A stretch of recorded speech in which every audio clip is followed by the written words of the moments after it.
Although it has been a rainy day in Richmond, the sky is lifting and so are the spirits. Yes, the track is drying, so we're set for Busch Grand National Racing from Richmond International Raceway next.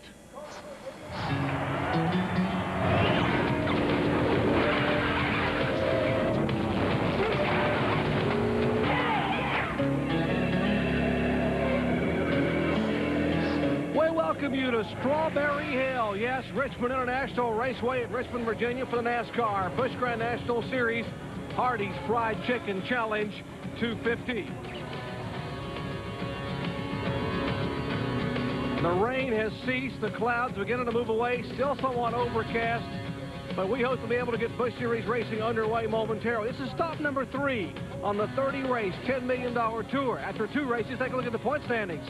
And for the first time in NASCAR Busch history, only one Winston Cup regular in the top 10 after 2 events, both, of course, occurring on the super speedways. Now, hello, everyone. Jerry Punch along with Benny Parsons and Ned Jarrett. You saw those point standings. Now, forget those standings because they have nothing to do with today's starting lineup because, Ned Jarrett, for the first 4 events of the 1997 season, they have to go back to last year. They start the cars according to last year's car owner point standings. The top 23 they'll start here today were determined from point standings from last year, and then the others from there on back through 43 were determined by postmark of the entry blank. So certainly that jumbles the starting lineup, Benny. What a deal we have today. I mean, we could have a car just drive away. We could have a fantastic race. We could have some crashes down in turn 1. Who knows what we're going to have? Not only did the weather change the complexion of the starting lineup, but the complexion of this race on this very difficult track can change throughout the afternoon. Who better to comment on that than a member of 3 generations of a racing family, each who have won here. Here's Kyle Petty. Well, like you say, Jerry, this race can change drastically from one pit stop to the next. You can be out there leading, having a good old time, checking out on everybody, make a pit stop, come out 3rd or 4th in line, and all of a sudden, the racetrack has got a little tighter, the groove has changed, they're running a little higher, they're running a little lower. Things just constantly change here. With that in mind, now you're starting a bunch of race cars that haven't even been on the racetrack. So everything's going to be new for these guys. It's going to be a constant change for them all day long. Chassis adjustments, wedge adjustments, tire pressure adjustments. You know, they're pretty much caught with whatever they start with. But the other big factor that happens here is it's a brand new season. This is only the 3rd race of the season. There's a lot of guys here with brand new race cars that have never even been on a racetrack before. They don't know whether they're going to go straight. They don't know whether they're going to go left. They're going to go right. Hopefully they're going to go left when they get to the first corner, but they don't know which way they're going to go. So there's a lot of mitigating factors here that are going to dictate whether these guys are able to make adjustments, whether they're going to be able to come from the pack. And just like Benny says, you may get somebody from as far back as 32nd or 34th that's on the right thing that just checks out on everybody. Now let's go to right. Well, Kyle, you're exactly right. This is going to be a very interesting start to today's race, and I'm right beside Todd Bodine now, who's currently 2nd in the Busch Grand National points. Todd, no practice on this racetrack. What do you expect for the start? It's a good question. You know, it's going to be tough because there's going to be guys at the front aren't handling. They're going to go backwards. There's going to be guys in the back that are handling and go forward. You never know what you're going to have. Our particular case, we got a car that we've never run before. First time here for us in a Pontiac. So we really don't know what to expect. We put the setup in. I ran here both races last year and ran really well, but, you know, different race cars react differently, so it's a toss-up with what we're going to do. So, you know, the biggest thing for us is I think this thing's going to go at least 125 laps, which is halfway, and we got to get close to the front, get the Stanley Pontiac up front, try to get a top 10 finish if we can. Well, Todd will start right in the middle of the race pack. On the pole today, Randy LaJoy, and of course he had 5 wins last year in Busch Grand National competition. All 3 of these drivers who are leading in the points have never scored a top 5 finish here at Richmond. And there's another driver who would love to have a top 5 finish, and he's standing by with Bill Weber. That's Elliott Sadler. Well, Elliott Sadler is one of the bright names in this Busch series, and there's a lot going on. For instance, how about this? Steve Park carries the familiar number 3. Car by Chevy, coaching by Earnhardt. He starts outside of the front row today, but he's never, ever turned a lap in a Busch car here at Richmond. Come on with me. Park starting on the front row by virtue of the owner points that were earned last season by Jeff Green. But under the formula used to start this field, Jeff Green has no owner points. In fact, he has no wins, he has no sponsor. What he does have is a new team, a new car, and a promising career. He's got a lot of talent, but he starts 33rd in the field. He also has a brother, Mark Green, who starts deep in this field. He starts 37th in the car, 37, but he qualified 6th here last fall and finished 13th. This is the car of Elliott Sadler, certainly one of the hottest prospects in the Busch Series, and let me tell you why. He's only 21 years old. He's only had 17 starts, but he was 5th last week at Rockingham, and he's 4th in Busch Series points. How much talent does Elliott Sadler have? Well, he's already being pursued by other teams to come drive other cars, maybe even in that other garage, but he's not going anywhere. He's got a multi-year contract to stay right here with Diamond Ridge Motorsports. This is an unsponsored car underneath this cover, but by the time we get to Atlanta, it might be a more colorful car. We'll have to check on that next week.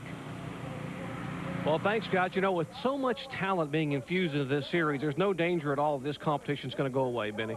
This is unbelievable. Back in the 60s, you know, when Ned Jarrett retired, Ned Jarrett, Fred Lorenzen, it was Marvin Panch and Junior Johnson, all at the same time. Within a year. Within a year retired, and everyone said, what's going to happen to Grand National Racing? It was called back then. We survived. Everything went along well. And then Petty retired.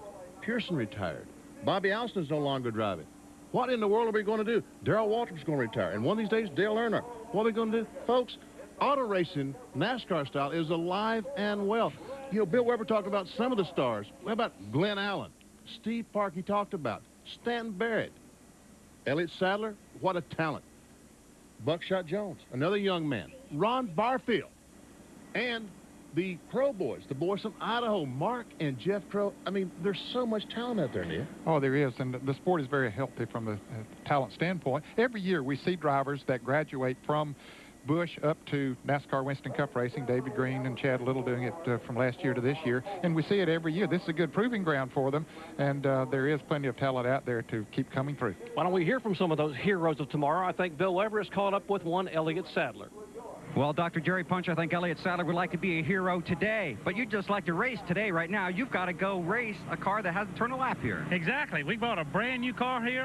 This is a type of car we've never even run before, so we were kind of optimistic about it. We think it's going to work good, but we at least want to make one lap.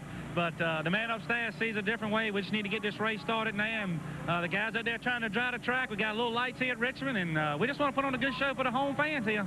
You have 17 career Busch Series starts, a great half of last year when you joined this team. Now, obviously, an extremely strong start here. Why, Elliott? You're turning a lot of heads. This is an awesome race team, and I've said it before. This team is very dedicated. They work hard, and you know, they ran good all last year. No matter who they had in the car, they won with 2 different drivers, and I just stepped in, and I'm still being a big listener. I've been lucky in my life with good teams, but I'm still being a big listener. You learn a lot listening to these folks, and I'm trying to do the best I can with that, and they gave me another great car, I think, again today, and we'll just have to see what happens. Okay, well, he considers this his home track, so it's kind of like, well, going to visit your folks for the weekend, and he's hoping he has a nice home-cooked meal, maybe in Victory Lane tonight. Now, Kyle Petty's with a veteran of the Busch Series. Well, I'm standing here with last year's winner who started the season really hot at Daytona and Rockingham, came to Richmond, won the race up here, the defending champion. And I assume, being the defending champion, if you came back to a racetrack that you'd won on, you'd bring the same car with the same setup and the same stuff to try to duplicate that. Well, Kyle, we thought we had something a little bit better, and we'll find out here in a little while. We had a car, we carried it to Hickory to try to test it, and it rained on us all day there, and then came over here, and it's rained ever since we've been here. So we know the seat will fit. That's about all we know. That's a bad way to be starting a race, thinking that the seats fit. You know, how much of adjustment can you make during the course of the day without having, with just starting green? You're starting on a green racetrack. You're starting with a brand new race car. Like you say, only the seats out of another car. How much adjustment can you make? Have you planned for adjustment? Well, we've got some spring rubbers we've put in, and you know, we can move the track bar up and down. So we've got a few adjustments. But if that doesn't get it, we're going to be out to lunch all day. Well, at least he's got a good seat. It took him to Victory Lane last year. Maybe it'll take him there again this year. Right now, Ray's standing with the Labonte brothers. Well, Kyle, we've talked about a lot of drivers who have a very green race car on a very green racetrack. But, Terry, your Busch car, you've raced before. Yeah, it's not a new car. I can't tell you where I raced it at last, but we ran it a few times last year. Talk about going out onto a racetrack that you haven't seen this weekend. Well, it's a little different. I don't believe I've ever remembered going and running a race that we haven't practiced on. And, you know, we walked out here a minute ago, and I realized there's a new patch going in turn 1 there. I had never seen that before. But, you know, it's kind of the same thing for everybody, except there have been people that came up here and did some testing. Now, they should have a little edge on everybody else. But I don't know. It's just a tough deal when the when it rains like this. The weather just didn't cooperate with us this weekend, and you know, kind of tough deal for everybody. Depending on what happens for Winston Cup practice, you may be in the exact same situation tomorrow. Can you carry anything over from what you learned in today's race for your setup on the Winston Cup car? Well, we had some things that we wanted to try, you know, on this car that might help us on that one. So I don't know. You know, there might be some that we can learn, and it just depends how we do today. Okay, I'm going to step right over here and talk to his brother, Bobby Labonte. We'll be starting way back in the field. What is your strategy for today's race? Well, being we didn't get him any practice, it'll probably be better than normal, because usually when I practice, I mess it up. But no, I mean, it's just going to be a deal where once they get started, we'll just have to take it one step at a time and make sure the car's, you know, good and comfortable, and work on it as we go, and just, you know, try to be just as careful as you can. Well, guys, these guys down here are cautiously optimistic. Well, Terry and Bobby Labonte will start 10th and 14th, respectively. We'll come back and share our Suzuki starting lineup with you, 43 strong, when we come back to Richmond after this. Stay with us.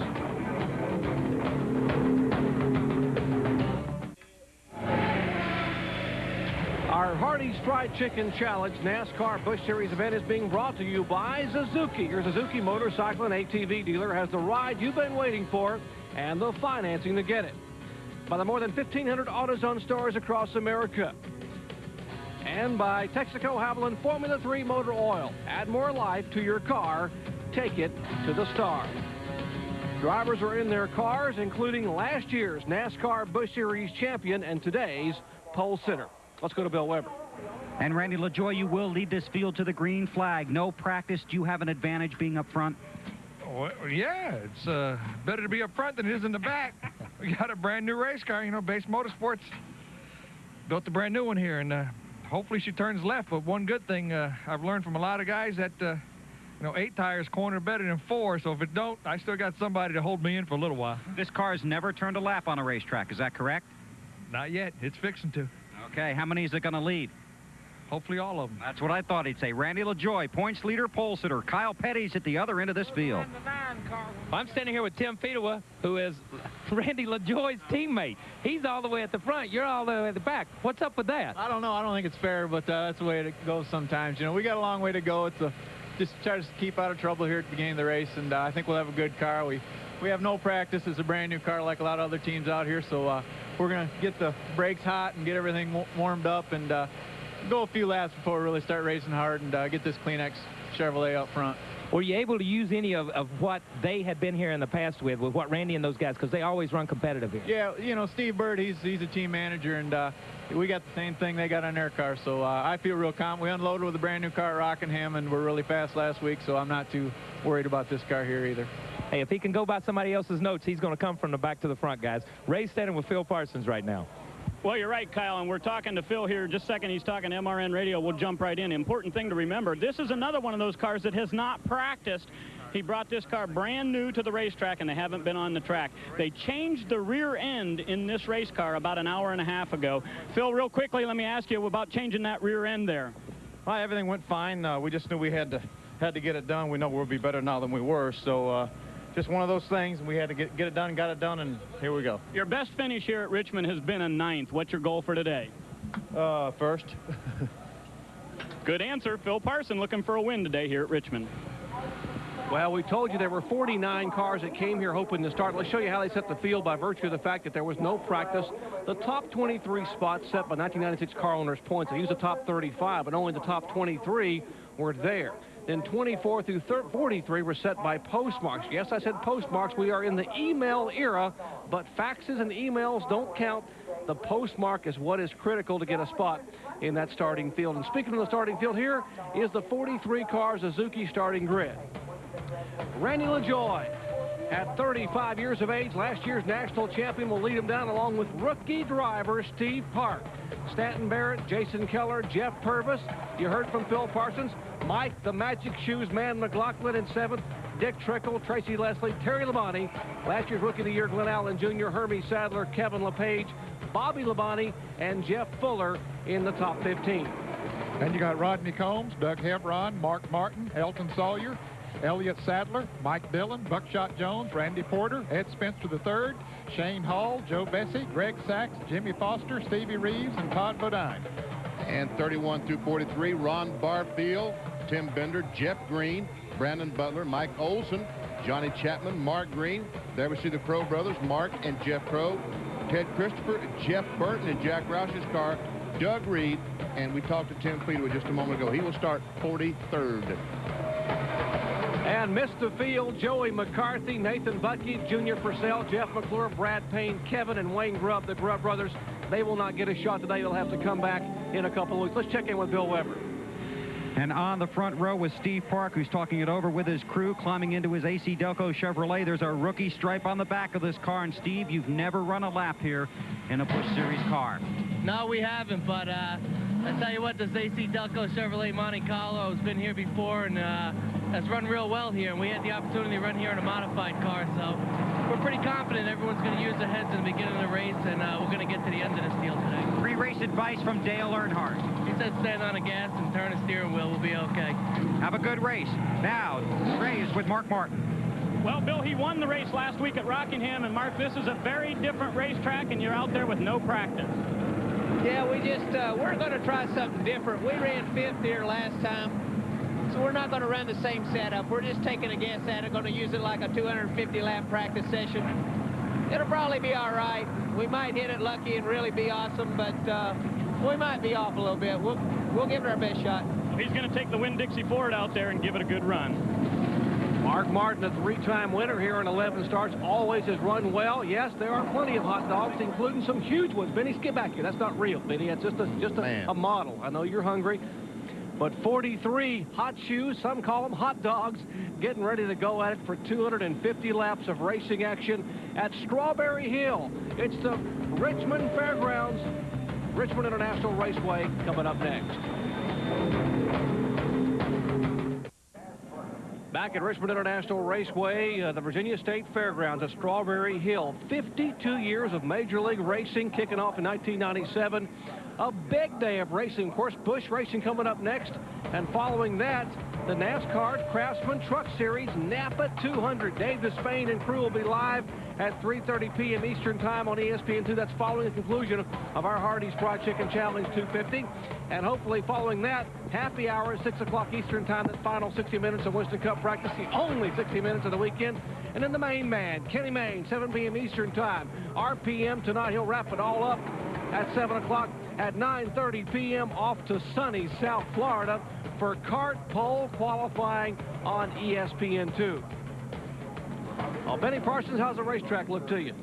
Well, I think that you can see how the racetrack that's very dry, right in the groove, but on the bottom and top we see some wet spots. I would guess the cars going out there, Ned, and those race cars in a few laps should get you ready to race. Yeah, they have a much better drying effect than some of the other vehicles that have been running around here because the cars are lower to the ground, and of course the heat off the exhaust pipes has a drying effect. They've had a hard time. They've been really working hard trying to get this racetrack dry, but the humidity is so high, and we've had some mist along the way too. But NASCAR and the Richmond International Raceway officials have really worked hard to try to get this track ready to go. They started this process about 10 o'clock this morning, and they have been going every moment since, trying their best. There's a jet dryer that they use to the exhaust to try to dry the racetrack. Does a great job. We see now that he's trying to get the very bottom of the racetrack as dry as possible. You've got to give a call to Paul Sawyer, Wayne and Billy Sawyer, Kenny Campbell, and the entire crew here at Richmond International Raceway for how hard they have worked to get the racetrack dry, to get pit road dry. And these crews have sat and waited patiently. And as Terry Labonte said, I don't think I've ever been to a racetrack where I didn't get to practice one lap, yet we're going to race. And it should be a heck of a show. Well, it should be a heck of, it's certainly going to be an interesting show. That is for sure. Well, let's check in with Bill Weber. I think there's a problem, Ned, with the pole center. That's what we heard, Bill. What about it? He had the hood up on the 74 car of Randy LaJoie. The crew has told me it will not keep running. It will not run. Now, we thought we'd see some of these problems down here on pit road, basically because these cars have not turned a lap. Now, the teams have done everything they could in the garage to make sure the car is race ready. But right now, LaJoie sits in his Chevy, and the motor will not keep running. The crew is in there working at it, giving hand signals to LaJoie. The motor is running now, and they hope that they can continue to keep it running. Bill, were they spraying the wires with were they spraying ether to try to keep the thing running. Do you know? I don't think they were using the ether, Benny. I saw them go up there with a can, and I couldn't see what it was. But they did have a can when they first went up there. I don't believe it was the ether because they could get it running. They could get it started, but they couldn't keep it running. I think what they had was a silicone spray, and they were using that there. Now they've got the hood down. They're going to put in the hood pins, and LaJoie's car is running. Wow. Very tense moment there. Well, you see Billy Nasowitz there. He is the crew chief, and that's Steve Bird, the team manager. Let's see if the FINA car will indeed roll off. You heard Randy tell Bill Weber a moment ago, a brand new race car, brand new Mike Laughlin built car. They have not had a chance to even practice the car at any of the other short tracks, and they've not had a lap on the track at all this weekend. Let's go to Ray Dunlap. Well, Doc, looking at this pit area right here, Todd Bodine Stanley Pontiac pits, you see they have a tarpaulin down on the pit area, and they're blowing air underneath there, trying to dry off the pavement. That way, if they need a pit stop real quickly, when they come in, this will be a dry area, and that way they won't slide through the pit box and maybe have a penalty. Some ingenuity being used. They use those tarpaulins, a canvas on pit road, and yes, indeed, LaJoie's car does roll off. Now, they are actually gridded behind pit wall. That's why they're having to stagger to get them on the racetrack. There's a tunnel opening that goes beneath the racetrack. They have all the amenities here at Richmond International Raceway. As the cars begin to move away, let's check in once again with Kyle. Okay, well, while Bill and Ray, they've been out working, I found this thing called a bun saver. Okay, now I want you to see this thing. And I think we're going to be using it a lot today. We've used it a lot so far this weekend. It's an inflatable seat cushion. You blow the thing up. Compliments of Nelson Crozier. He blew it up for me. Let me just go ahead and say that. You set this thing down. Hold on. I don't want to get twisted up here. I shouldn't be sitting on his tires. And then it gives you a comfy little seat. And I think this, under this tarp here, or under this little tent right here, is where I'm going to watch the race until you guys up there call me and tell me I got to go to work. I'm going to be sitting right here. So just call me on my bun saver whenever you need me up there, Jerry. All right. So you got, if you get tired or if you have a hemorrhoid problem, you got your bun saver down there, Kyle. So the field rolling behind the Pontiac Grand Prix safety car. I can't believe I said that. Behind the safety car, Randy LaJoie. And how about this young man, Steve Park, talking about the future of this racing series. What a talented young driver he is. 7 drivers in today's field have 2 or less Busch Series starts. And, of course, Steve Park making his 5th ever start, 3rd this year, and he's on the front row. On the front row. But Tony Urey's been here many, many times. That's the car that Jeff Green drove last year, the 3 car. So they have their notes. They know what it's going to take here. And Steve Park, I think, very able race car driver. Wonder if he even went out in a passenger car. Wonder if he's seeing, going into turn 3 over there right now, wonder if he's seeing that turn for the first time from on the racetrack. Well, he's driven a modified car here. Oh, that's right. Yes. Yeah. He said it had been 3 or 4 years since he ran a modified car here, but he told me he never had much luck in the modifieds, although he finished the runner-up to Tony Hirschman last year in the Federal Modified Tour. He said they opted not to test here because even a rookie only gets 10 tests. They figured, well, I've been here before. Plus, he said the good thing about it, Doc, we knew when we got here on Friday we had 2 hours of practice, so I'd have plenty of time to get accommodated. He did tell me, though, that when Earnhardt, who owns that race car he's driving today, him and Teresa, came here to test the Winston Cup car in January, he came up here and watched them for 3 days test the Winston Cup car. Let's check in once again on the Randy LaJoie situation. How about it, Bill Weber? And this is Steve Bird, who is the team manager for the 74 and for Tim Fedewa. The hood went up on LaJoie's car. What was the problem there, Steve? He said the throttle just felt a little funny. We just checked it. It's got a little different linkage than the other cars had, so he just felt weird for him. Ain't no big deal. This is a circus race, I guess, you know. It's going to be fun and interesting who's set up right on. I can't believe we're going with no practice, but that's the effort NASCAR puts in to get these races done. Has he ever really sat in that car for any? He never turned a lap in it. I think he sat in it about 20 minutes ago, you know. We'll see what happens. Let's hope the feeder crew and Base Motorsports done a great job preparing the car, you know. We got one at the front, one at the rear, so we'll see what happens. All right, good luck, Steve. Thanks, man. Okay, and the 47 car has not taken out a lap on the track yet either here. Yeah, Jeff Bullard, we see they're talking about things. And I guess he has a radio problem is what they're concerned about. NASCAR officials are there beside the car number 47, the Sunoco Chevrolet. We'll check in on the situation with the former Rookie of the Year, Jeff Fuller, as we get set for NASCAR Busch Grand National Racing action from Richmond International Raceway. Glad to have you with us. Live coverage from the Virginia State Fairgrounds. Richmond International Raceway resumes when we come back. Back track at Richmond. 39-year-old Jeff Fuller is scheduled to start 15th, yet he has not left pit road. What's the problem, Ray? Well, Doc, you hit it right on the head. It's simply a radio problem, and apparently they have it fixed now because Jeff Fuller is pulling away. He's heading out to the racetrack, and they have got that problem handled. All right, we'll check in on his radio, see if we can hear him talking to his crew. He's actually back behind pit wall in the Sunoco Chevrolet, scheduled to take his spot in 15th position. Why don't we turn on the radio, see if we can maybe comment with Jeff Fuller, VP. Let's check it out. Hey, Jeff Fuller, this is Benny Parsons up at ESPN. You read me?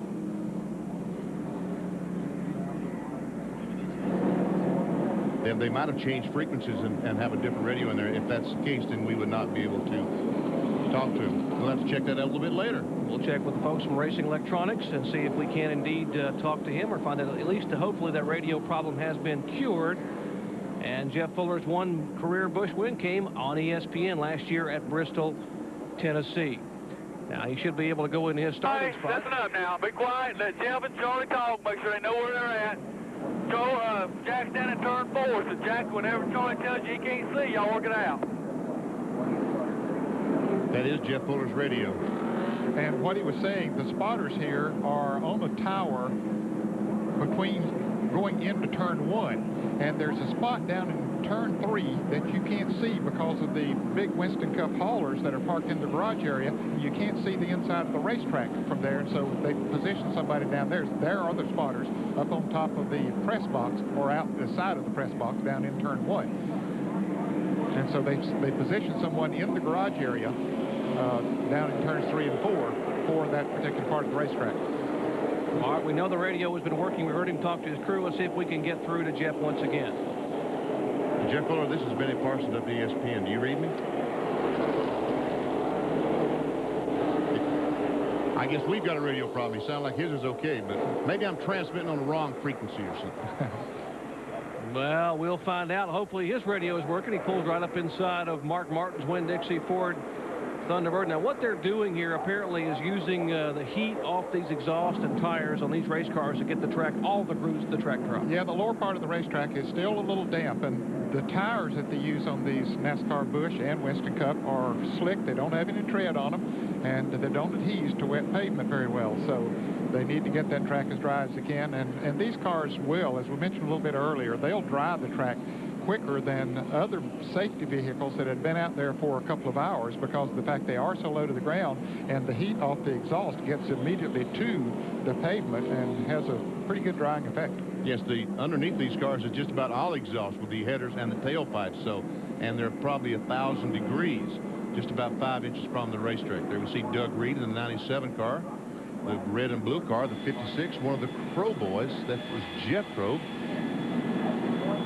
Came a long way here, Brett. Yes, he did. They've moved into Junior Johnson's shop in Wilkes County. They're all the way from Idaho, though, originally. Yes. Now up in Rhonda, North Carolina. Take a look at the fields they pass in review. The Manufacturers Championship last year, Chevrolet won it. Ford won it the year before. How is thus far?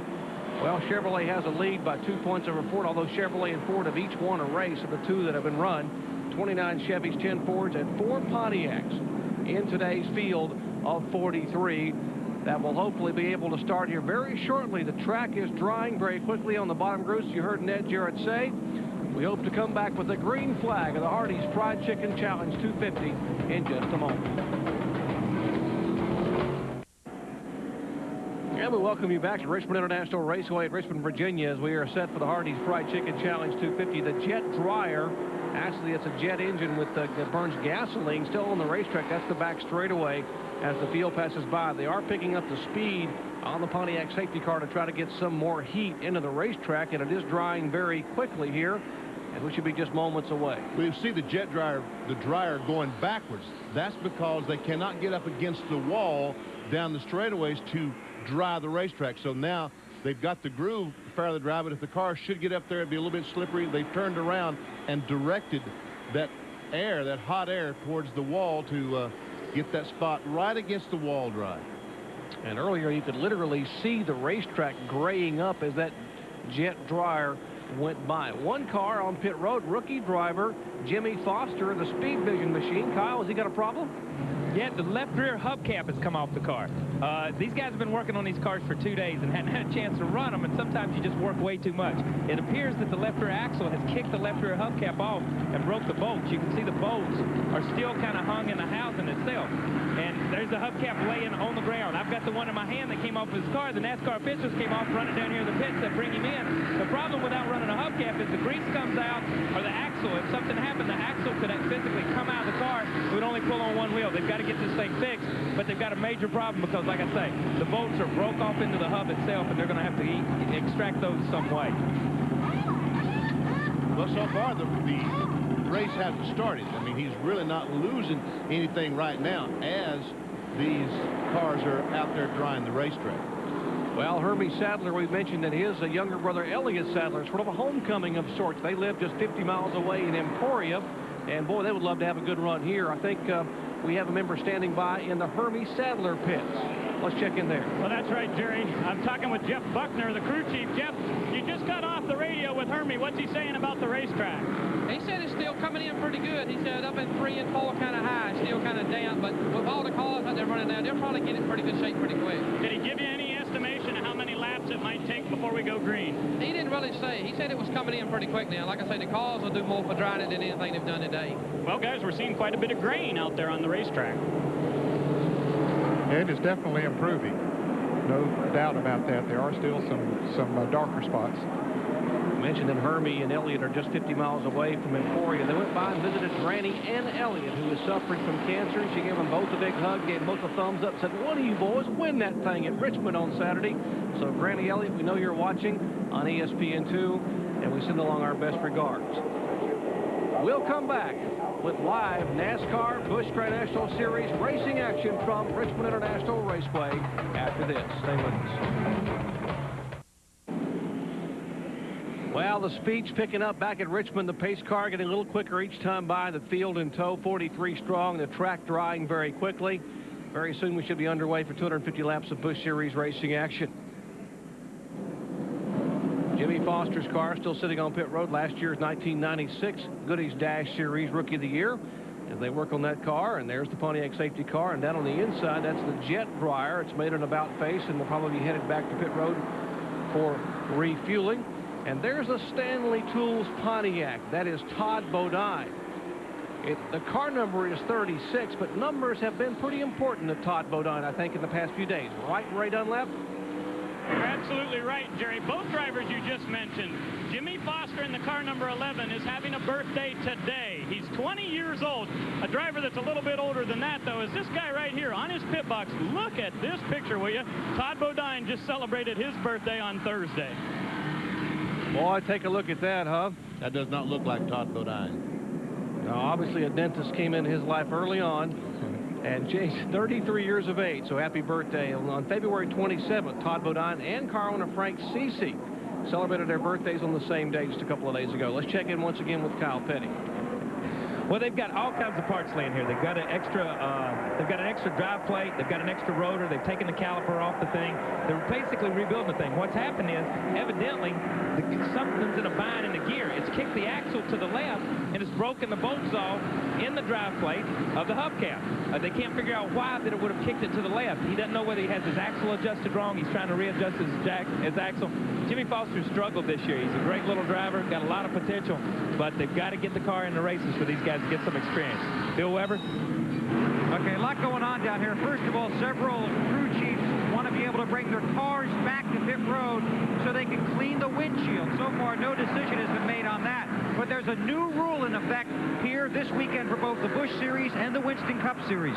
No longer on the pace laps can you come down and top off your fuel tank. Guys that used to qualify deep in the field would sometimes break off the lap before the green would come out, top off on fuel. You can't do that anymore in either the Busch Series or the Cup Series. It's a one-lap penalty if you do. Now, there's no decision as of yet as to whether or not NASCAR will allow all the cars to come down pit road and top off their fuel before we go green. Well, Bill, a moment ago, NASCAR Busch Series flagman Carl Simmons held out 2 handfuls, 10 laps. He said 10 laps will be under green. So the field passed by. He looked down to Buster Alton, who was driving the pace car, to see if Buster gave him the thumbs-up signal. And, of course, so we should be getting very close to green flag racing. Speaking of action, how about tomorrow? It all starts at 12:30 p.m. Eastern Time. NASCAR Today, our simulcast on both ESPN and ESPN2. And then our live flag-to-flag coverage. Bob Jenkins will be here to call the action in NASCAR. Winston Cup 39th Annual Pontiac Excitement 400 at 1 o'clock Eastern Time on ESPN Classic. Back for the start of the NASCAR Busch Series event from Richmond International Raceway after this. Back at Richmond International Raceway, the track is drying, so is pit road. In fact, some of the guys on pit road a moment ago on their hands and knees actually drying their pit stall. There's a look up pit road. And a moment ago, some of those guys were actually on their hands and knees scrubbing it with some of the shop cloths, shop rags, trying to scrub as much moisture as they could out of those pit stalls. They want to be able to get those cars stopped and woed here, although the pit boxes are quite roomy. There they are brushing off and trying to, I guess, remove some of the moisture. Now, remember, a big afternoon of racing action on the Deuce. Coming up next, the NASCAR Craftsman Truck Series trucks from Napa, the Napa 200 from Tucson, Arizona, live at 3:30 p.m. Eastern Time. Dave Despain will be out there to call the action. That should be a wild one out there in Tucson, a shootout in the West. And then happy hour.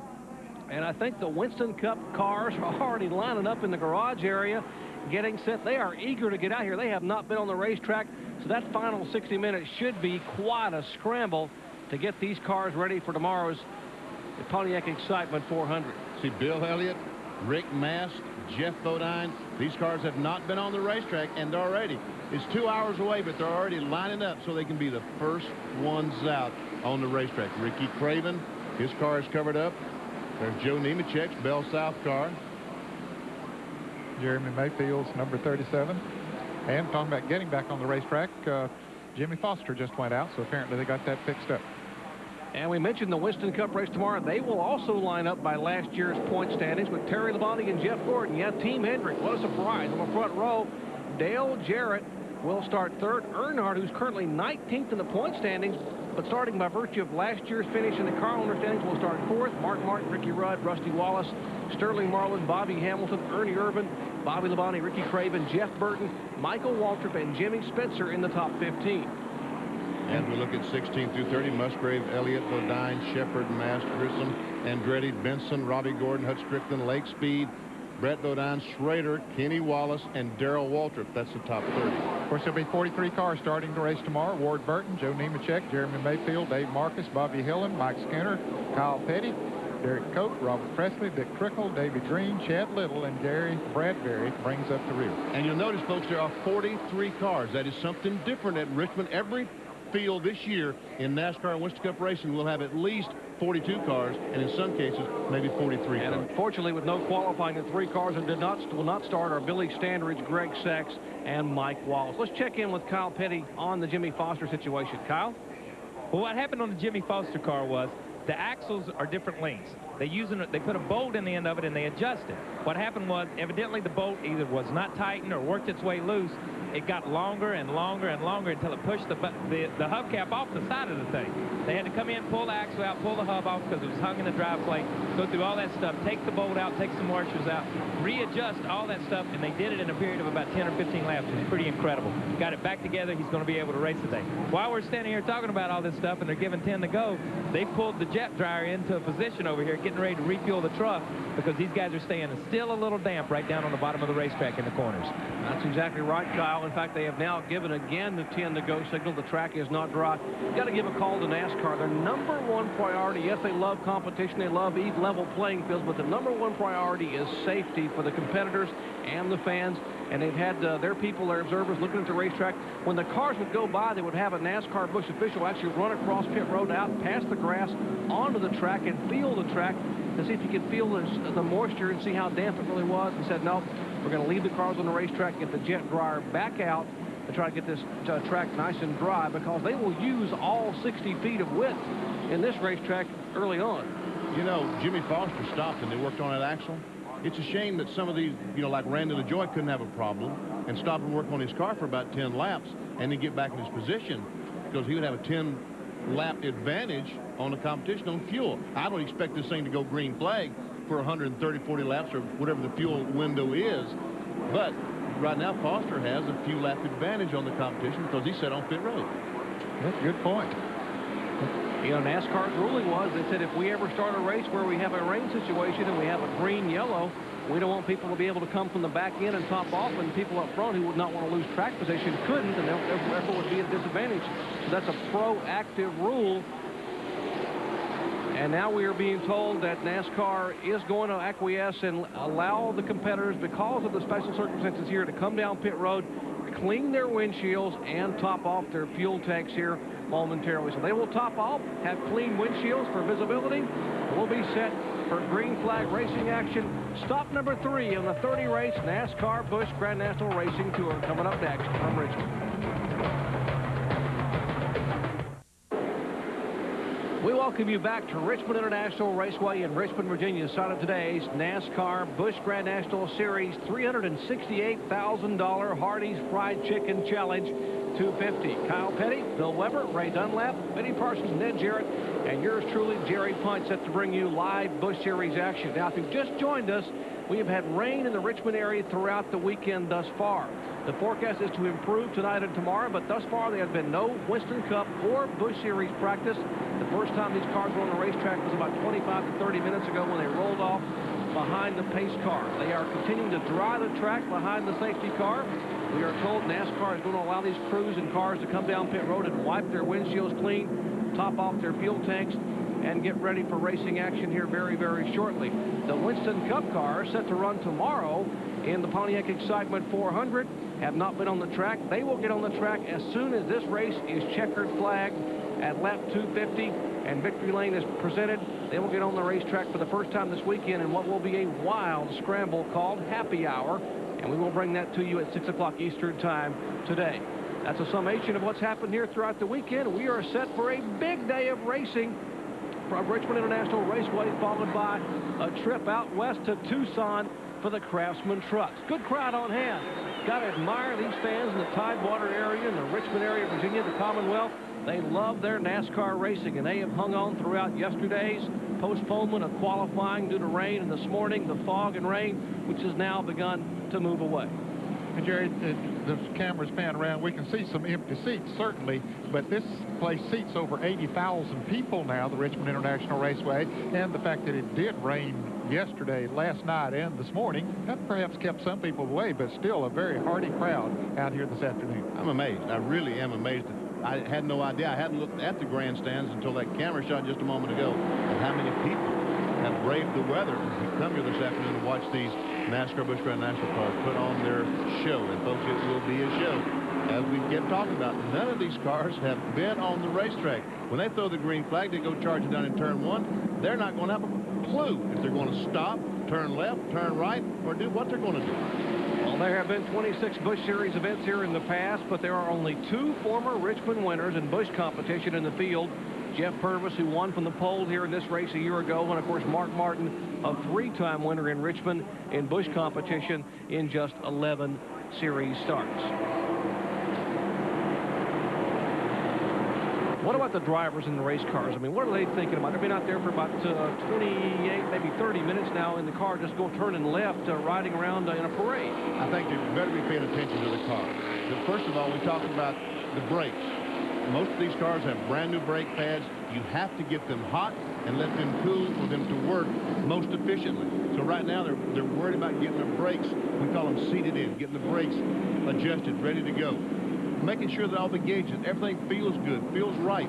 They really better be paying, they're going at a very slow speed, but they better be paying attention to what's going on around them. And of course, when they're seating those brakes, they'll ride around here during these laps, caution laps, with their left foot on the brake with a little bit of pressure there to put some heat in to get them seated in. And then they'll take that foot off, let it cool off a little bit, and then do it again. And so that gets them tempered the way that they need them, so that hopefully when the green flag drops and go down in that first turn, that they'll have good brakes. And what about when the green flag comes out and they stand on that throttle and they go barreling down into turn 1? What are the big concerns as far as that first lap? I mean, there's so many new race cars, you probably have a lot of questions. Well, certainly the brakes would be one of the things, but then another thing would be how is this thing set up? How hard can I go into this point? But I think most of them will be, and they should. Be a little bit careful. Don't go in there as fast as you normally would because they haven't driven them fast around this racetrack, and you know, feel it out for a lap or two, and watch your fellow man out there. That's going to be very important. You know, if we'd been thinking, before this race started, we'd have gotten together and got a pool going on how many cars would have front end damage on the first lap. I would pick about 10 cars are going to go in the corner, and the brakes not work well enough to stop, and bam, hit the guy in front of them in the back. Or either they anticipate the driver in front of them going in faster than he might go in, and maybe he slows down more than they expect. Let alone the fact there are drivers starting up front who have never run a Busch Series race here. Some have never turned a lap until just about 29 minutes ago in a Busch Series race car at this racetrack. Let's check in with Bill. Hey, Benny and Ned, exactly half the field is ready to start the race. You know which half that is? The half in the outside lane. They all say, let's go. All the guys on the inside lane saying, no, no, no. It's still too wet down here. Let's go a few more laps under caution. Good point. It is still where they would run the left wheel, especially coming off of turn 4. We can see that it's a little bit wet. Now, they could drive above that, but that's not the nature of a race driver. He wants to drive as low on that racetrack, especially on a short track, as he possibly can. And a guy on the outside, there's no way he would ever intentionally force you down into a damp part of the racetrack. Well, of course not. No, never happened. Well, when we come back, we'll show you the starting lineup again, the cars that made the field and the guys that went home as we get set for Busch Series racing from Richmond International Raceway. Don't go away. We'll be right back. Well, here they come down pit road at Richmond International Raceway. They are behind the Pontiac safety car. They will be allowed to top off their fuel tanks, clean the windshield. There's Randy LaJoie. Behind him, Steve Park, Jeff Purvis, last year's winner, as that's all they can do. They can't make any adjustments on the cars. They can't change tires, check air pressure. They can, apparently they can brush off the part that says Monte Carlo up front. Randy LaJoie's team is Billy Nasowitz and company have that car serviced. Tony Urey's crew has already topped off Steve Park. Those guys have already left pit road, and others are just entering pit road out of turn 4. And there's no need to hurry on this pit stop because they will be able to go back in their original position. There we see Mike Olson in the 61 car getting some fuel, and some of the fellows from up in the New England area of the United States. As a matter of fact, if you watch racing or a big fan, you know Stub Fadden. Well, Mike Olson is his grandson. So what are they doing in the back of Todd Bodine's car? Well, if maybe they're just something maybe come loose in the car. The NASCAR official was there to watch from the other side window, so he now radios back to the tower as the Stanley Tools Pontiac of Todd Bodine begins to pull away. They also need to be very careful in and out of the pit road that it's a little bit wetter than the racetrack is, so they need to be very careful. And now we are told the drink bottle, actually the little cooler that holds the water inside the Todd Bodine's car, had tipped over. Not the cup holder, but the drink holder. And the last thing Todd Bodine wants to see this weekend is more water around that race car, because we've certainly had it. But my goodness, the forecast is for improvement this afternoon and tomorrow, and hopefully we'll be able to have this Busch Series race underway momentarily. And what a great one tomorrow. A great shootout in the Winston Cup Pontiac Excitement 400. Look at our Suzuki starting grid once again. Remember, the top 23 were determined by virtue of car owners' points from 1996. There we see LaJoie, Park, Stanton Barrett. That's the 81 car is one that Todd Bodine drove last year. The 3 car is the one Jeff Green drove. Then Jason Keller, Purvis, Parsons, McLaughlin, Trickle. Tracy Leslie, that's the car that Curtis Markham drove last year. But Hensley owns the car, so therefore they get the points. Labonte, Allen, Sadler, LePage, Labonte, Bobby Labonte, and Jeff Fuller. That's a top 15. And Rodney Combs, Doug Hebron, Mark Martin, Elton Sawyer, Elliott Sadler, Mike Dillon, Buckshot Jones, and Randy Porter. Those were the 23 that got in on last year's car owner point standings, and then from 24th on through 43rd got in by the date of the postmark on the entry blank, including Ed Spencer III, Shane Hall, Joe Bessie, right on down the line.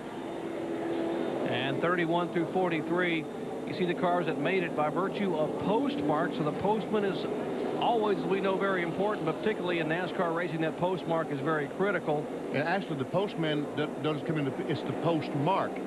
It's not when they receive the entry blank. It's when they mailed it. When they mailed it. Because, you know, sometimes the mail might not work right, and they get it a week later. so it is the actual postmark on the envelope. And there's the guys who missed the field by virtue of not being able to have the points from a year ago or a postmark. The Grubb brothers, Kevin and Wayne, Brad Payne, Jeff McClure, Junior Fussell, Nathan Butke, and Joey McCarthy. Of course, later today, coming up, we're going to go out west for a shootout in Tucson. Trucks in Tucson coming your way. Napa 200, the NASCAR Craftsman Truck Series live, 3:30 p.m. Dave Despain and company will bring you all the action on ESPN2, and then a happy hour, that 1 hour scramble. And man, what a scramble that should be here.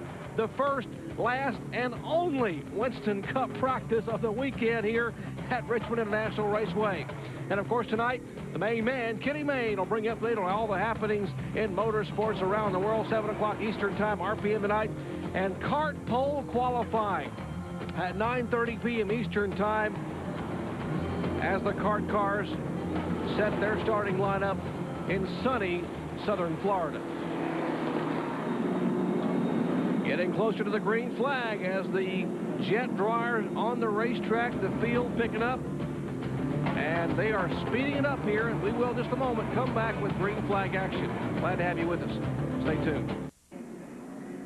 Well, back at Richmond International Raceway, they are now saying 5 laps until green flag racing. 5 laps to go. You know, 2 years ago, it rained out qualifying. Yeah. How are we going to believe you? You told us 10 about 30 laps ago, and then about 20 laps ago, you told us 10. I think Carl Simmons is using Bob Jenkins' calculator. He held up 2 handfuls and a handful and 2 handfuls and a handful. Anyway, he's got a handful out there right now. 5 laps to go. I know. What can I say? Blame it on the producer, Neil Goldberg. Okay. You know, 2 years, I'll hear about that one. 2 years ago, it did rain out Busch Series qualifying, and Kenny Wallace came from 21st starting spot to win the Hardee's Fried Chicken Challenge from back midway in the field because no one knew what they had. That's exactly what they've got today. No one knows what kind of race car they're going to have this afternoon. No, that's exactly right. It's all guesswork. Now, some of it's pretty educated guesswork, but some of the guys who've never been here before and their crew chiefs never been here before, especially with those drivers, I mean, it's all purely guesswork. Well, Randy LaJoie has apparently reported the track needs some work, and of course he being the pole sitter and defending series champion, and that's where the jet dryer is, Ned, entering down in turn 1. They're going right down to turn 1 because they dip right down to the inside of the racetrack going into that turn, Jerry. In fact, does a good job. We'll be okay. We're listening to Randy LaJoie there, but right where that jet dryer is, there's a new piece of pavement there for one thing that is new to these drivers, but they'll have their left wheels right down inside of where that jet dryer is there right now going into that turn. Well, maybe you guys could draw us the groove because it does change here a little bit at Richmond International Raceway during the race. They come up across the start-finish line against the outside of the racetrack, and I guess they move down against that yellow line entering turn 1? Yes, they do, Jerry. Now, sometimes as the race goes on, they move up out of that groove a little bit, but in the early part of the race, they get the left wheels right down on the yellow line going into that turn. All right, so the NASCAR Busch Series officials are down there, and you see that they've replaced a little patch of asphalt there. Of course, they always want to make this one of the best facilities as it has been since its inception when they made this racetrack, converted it, I should say, in the fall of 1988. And they've had a little piece of asphalt replaced entering turn 1. Yeah, what happened, the asphalt started to separate there, and during the winter, I guess it also separated a little bit more. So Paul Sawyer and his crew decided they'd go in and just dig it up and replace it there, made it as smooth as they possibly could. Now, that was done before the testing that was done. There were a number of Winston Cup and Busch drivers that tested here during the month of January and the early part, or during the month of February, I should say, maybe the latter part of January and the early part of February. But anyway, they did run on that after it was put down. So, you know, it's not totally untested as far as some drivers are concerned. Well, among the untested things today here are the question marks about fuel mileage, and a lot of people's calculators are going to be awfully busy. Let's check in the pits on answer the question. What about fuel mileage? Well, Jerry, down here in the pit area, we're talking about fuel mileage, and one way that these teams can calculate their mileage is to use one of these portable scales like I'm holding.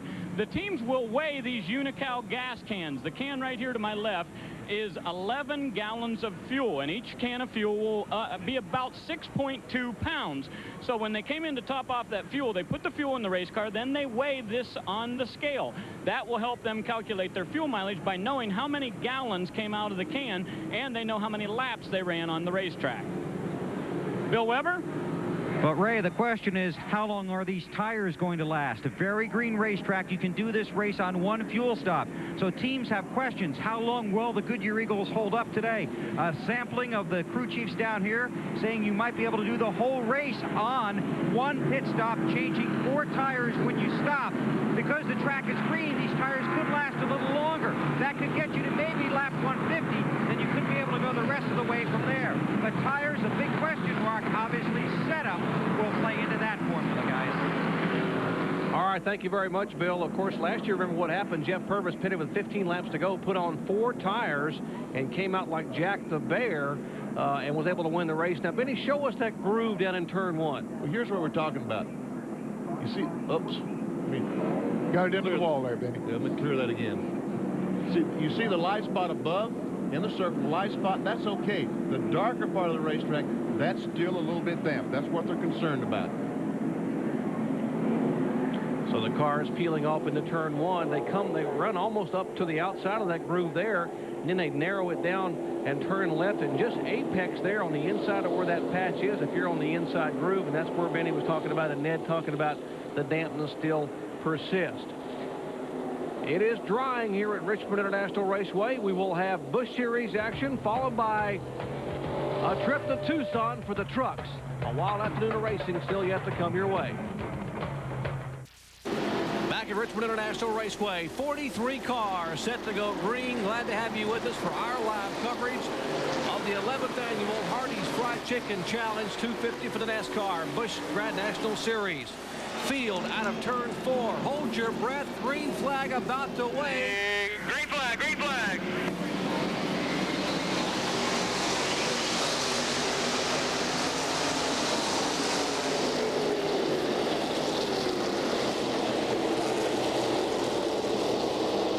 Randy LaJoy was a little nervous on that bottom side of the racetrack.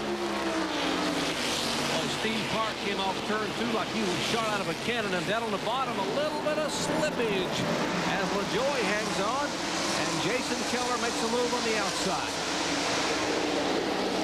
I think Randy LaJoy is still a little bit timid about that inside groove. Maybe a little bit of dampness there and doesn't want to take any chances. He's the current champion, and he's also the current point leader, so he's smart not to take chances right now. I talked about up-and-coming heroes in this division. Steve Park, we might be hearing his name a lot in the future, led his first lap in NASCAR Busch Grand National competition. Coming off a 5th place finish at Rockingham last week, equaled his best career finish. Now he gets a challenge for the lead. Jason Keller moves on the inside. And will take the lead. Jason Keller will lead this lap. The man who holds the qualifying record here set back in 1994 is our leader, Jason Keller. Steve Park, LaJoy, then about 7 car lengths back to Stanton Barrett in 4th place. Bill Parsons is 5th, and last year's winner, Jeff Purvis, is 6th. But the challenge is for 8th position is Tracy Leslie's car number 63 down on the inside of Dick Trickle. There's Joe Benson in car number 6 down on the inside. Here's that battle you were talking about, Jerry. Leslie in the blue and white number 63. Ooh, they get close coming off the turn. Bobby Labonte sitting there in the car number 44 looking for something to happen in front of him. And we see his brother, Terry Labonte, right behind in the 5 car, the Bayer car.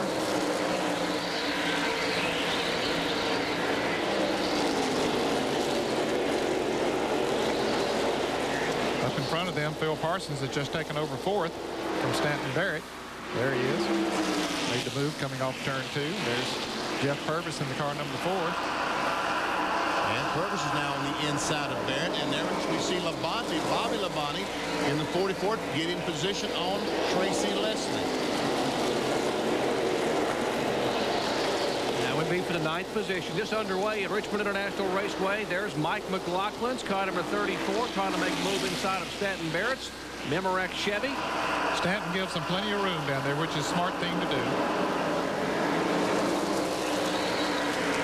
That's for the 6th position. McLaughlin will have 6. Dick Trickle will likewise make a move and try to take away the 7th spot. Behind him, behind the 64 car of Trickle, is Bobby Labonte's car number 44. Meanwhile, the leader trying to pull away a little bit as Trickle's car slips, and they have to jump on the brakes behind him. But we know one thing, Bobby Labonte has some brakes because he certainly used them that time. Otherwise, Dick Trickle would have some damage to the rear of his car. And then I'm surprised how well these fellas have been able to proceed so far. A lot of discipline out there, no doubt about that, and it's good to see. All right, meanwhile, these guys up here have said see, and don't forget the right, guys. The front three pulling away, and there's the last lap speeds. Jason Keller's car number 57, almost 117.87. And look how the speeds drop off there. Of course, a lot of that has to do with track. Yes, they're racing back there, some of them side by side, and that definitely affects them. Phil Parsons running out there by himself in fourth place. He's running about the same speed as the leaders up there, but they have a pretty good lead over him.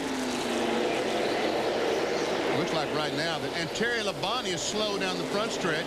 Smoke out the exhaust pipe, so bad day for Terry Labonte. Well, much rather happen today. I'm sure Terry would rather have it happen today than tomorrow. There's the battle for second spot. Pretty good job by Steve Park. You would thought the young man had never run a Busch Series car a lap on this racetrack would probably get shuffled back in a hurry. He's hanging on the second spot. He is hanging on. I think Randy LaJoy right now is a little bit quicker than he is. And it looks like LaJoy is going to take that position away. Parks gives him room. LaJoy comes down on the side, steps on the gas. His spotter tells him to clear, and he indeed is.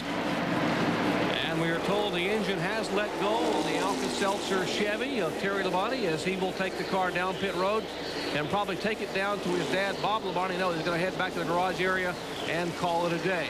In the early laps at Richmond International Raceway, Jason Keller is our leader. Slim Jim Colors up front. Back with more live Busch action after this.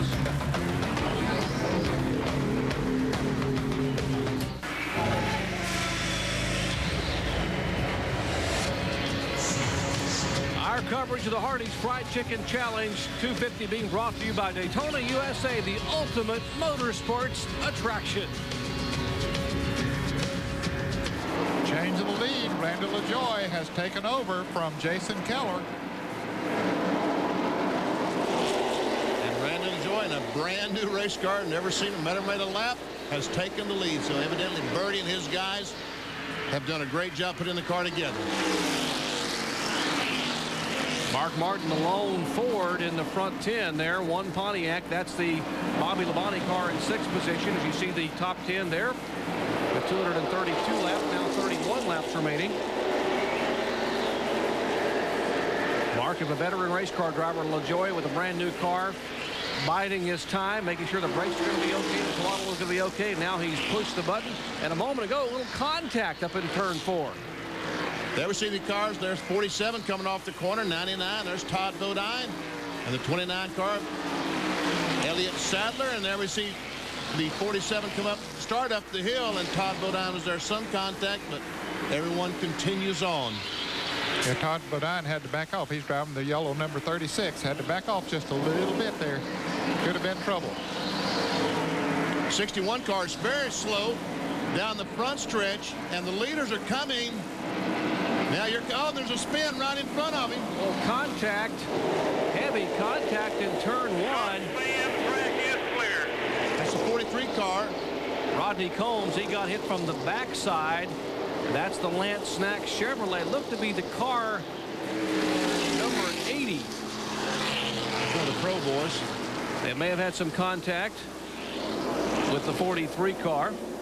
The 61 car Benny was talking about that slowed, that was Mike Olson out of New Haverhill, New Hampshire. The Little Tree Chevrolet. There's the damage on the back of the Lance machine. Now, Ned, what do you think? Will all these guys dive in the pits and make their chassis adjustment they've been wanting to do? I don't believe those up front will. I don't believe they can afford to give up the track position right now, Benny, but certainly if you're back towards the back, you might want to do that. There's a 61 car that Jerry was talking about that was slow on the front stretch. He has coasted to that point.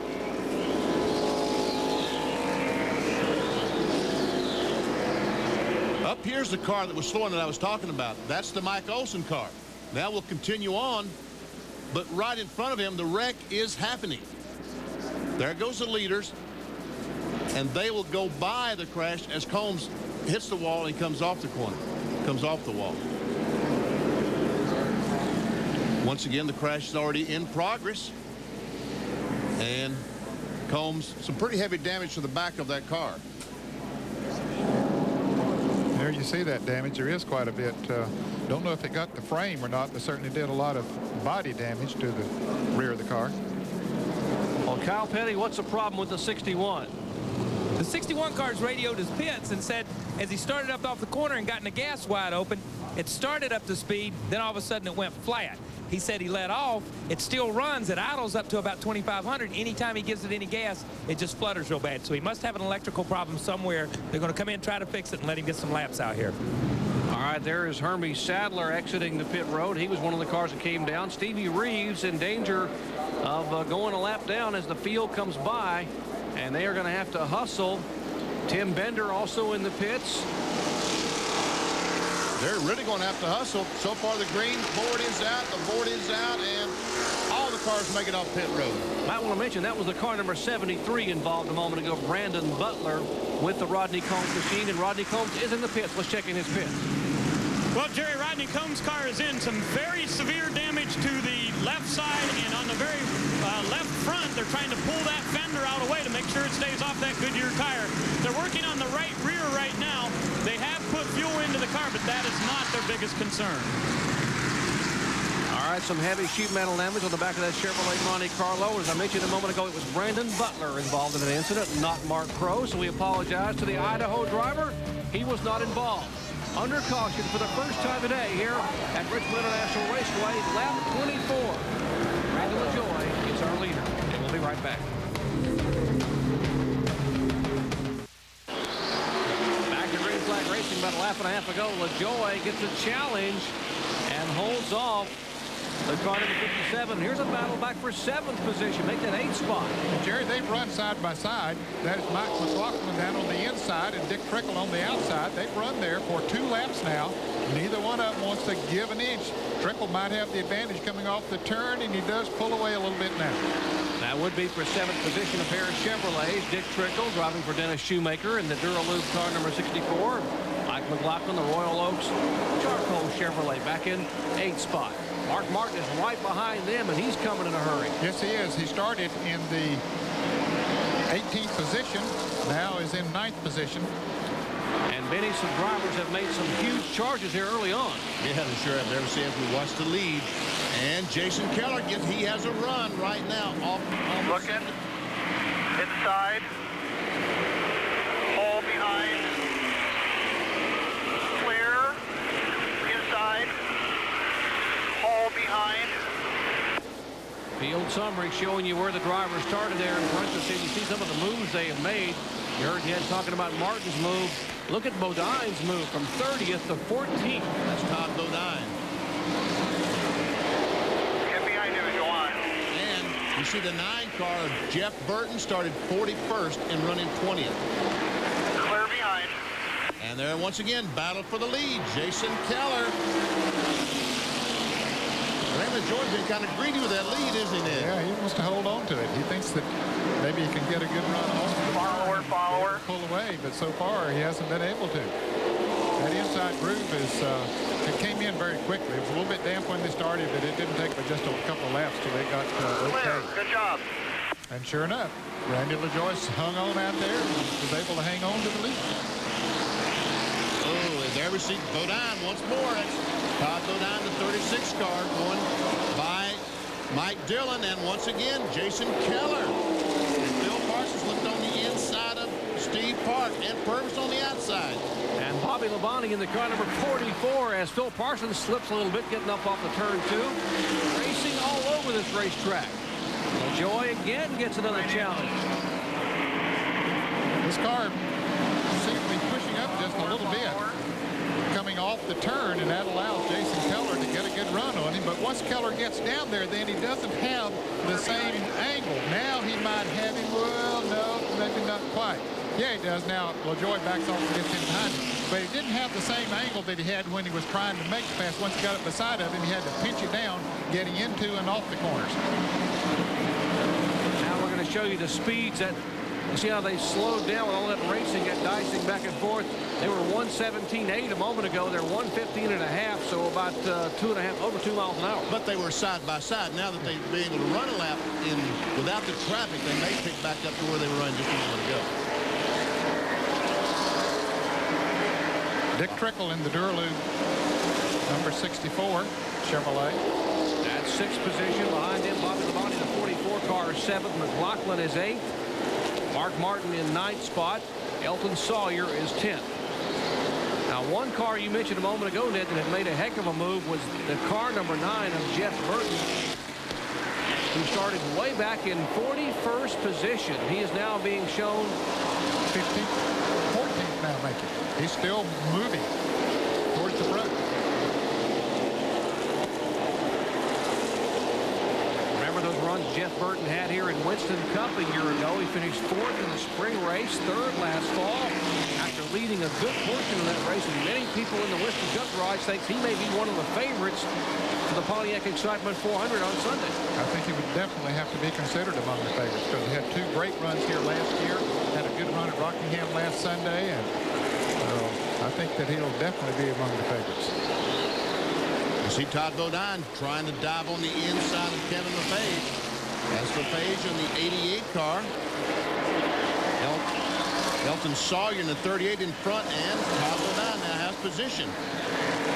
Uh-oh, the 9 car. Does he know the 9 is there? Yes, he did. Boy, Burton is coming. There is Bodine, the 36 car, back in 11th spot. Meanwhile, back up front, we'll see if LaJoie can wrestle the lead back. He's trying, taking a look.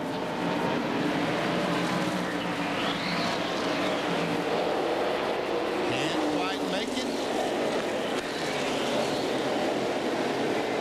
Car number 45 of Greg Sachs being black flagged. What his problem might be, but he's got to come in for consultation. Glenn Allen in the 99 car, Mike Dillon in the 72. And once again for the lead. And LaJoie does not have quite the momentum. They're dead side by side going in 3. Steve Park sitting back there just going to school on all this race car driving in front of him like you would if you're watching someone putt a green in front of you. Now Park says, ah, Look at inside median. Clear. Oh. Wow. Now, obviously, he didn't want to go to school. He wanted to head to the head of the class on that one. He said, teacher, I know the answer to that question. Let me go to the front. Side by side, pair of Chevys up front. Greg Sachs has brought his car into the pits. They were smoking, and they wanted to bring it in and see what was causing it. Let's check in with Kyle Petty. Kyle? Greg Sachs is in the pits. They had already radioed in and told him that the guys that it was smoking a little bit. If you could see the left rear's been rubbing a little bit. The right rear rubbed. They thought it was just tire smoke. What they've done is come in and just tighten all the oil lines they can just to make sure it's not an oil leak. They'll send him back out. If it's something more serious than that, then his day will be over. Guys? All right, our new leader is LaJoie. As Sachs leaves pit road, LaJoie is the leader in a challenge for second spot.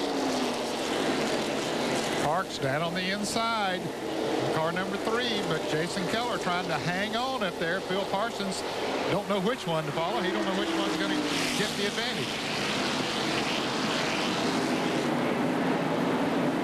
Most of the time you want to follow that fellow on the inside.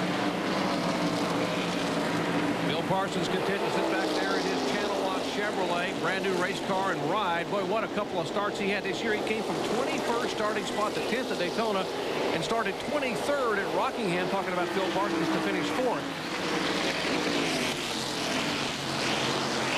And there is Jeff Burton curling in 8th position, the track gear Ford Thunderbird, all the way from 41st spot. And see, Phil Parsons has been able to get by Jason Keller, moving to 3rd spot in the Channel Lock Chevy. Phil has a brand new car, first time he'd been on the racetrack, so that's pretty impressive. There's the 11th car, Jimmy Foster, that's been a lap down.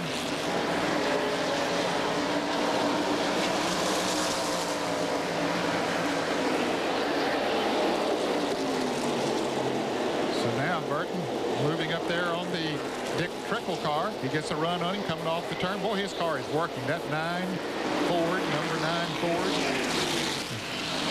is coming on up through there, and so is Mark Martin. Mark's following him up through there, but Burton has already passed Mark Martin. Exactly. Yeah, and, you know, it's anybody passing Mark Martin, you've got to consider him a contender. Mark, of course, in the car number 60. That's the Roush Racing Winn-Dixie sponsored Ford. Bobby Leslie and company preparing that car. Coming off, fresh off a win at Rockingham. Todd Bodine now passing the lap car of Jimmy Foster. Foster is 2 laps down now. There's a battle for second spot. There is the 3 car of Steve Park. AC Delco Chevy is in second. Phil is in third. Phil Parsons, the blue number 10. See, Randall LaJoy has moved out to about a 10 or 12 car length lead over these guys. You can see him in the left of your picture there. Jeff Purvis still hanging on the field. You're watching the field summary where all the cars on the racetrack are running. And in parentheses on the right is where they started. 36 cars on the lead lap, and now that group there of leaders beginning to move in on some lap traffic. Tim Bender in the car number 17 is the last car on the lead lap, and he is just right in front of Brendan LaJoy, our leader. As you see Park go by, Parsons. There is the Tim Bender machine. So Bender stays down on the inside, gives LaJoy room on the outside. So now there are 35 cars in the lead lap. The 17 car, that car is owned by Robbie Reiser. You folks might remember he drove last year, but he put something together with Kraft. And look at where he passed that car on the outside. Look how slow he was there. Yeah, look right there at Jeff Burton, who's we've been talking about him coming to the front. He still ran 115 miles an hour. But there again, passing that car made a big difference in Randall LaJoy. And Jeff Burton, as you said, is in 5th spot.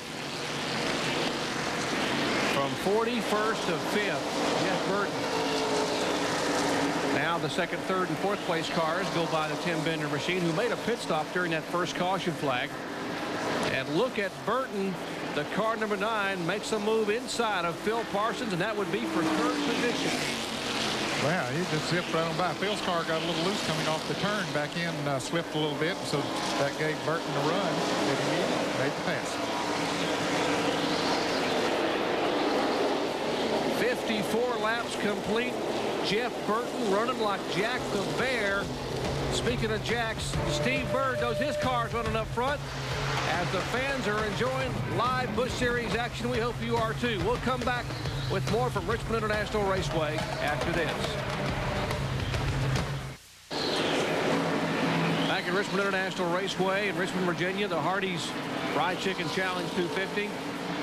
And Randy LaJoy is the leader, but the second place car is the car number 9. This is the battle for third position. Steve Park and Phil Parsons.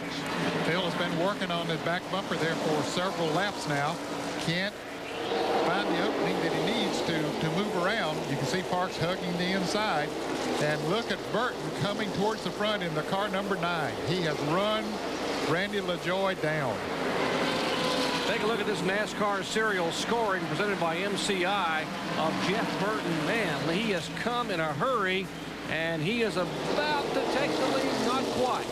I want you to look how this car comes off the turn. Once he gets that thing set and presses that accelerator, it really motors off the turn. Now, that time he had to slow down a little bit. Well, not too much, because he almost got it beside of him.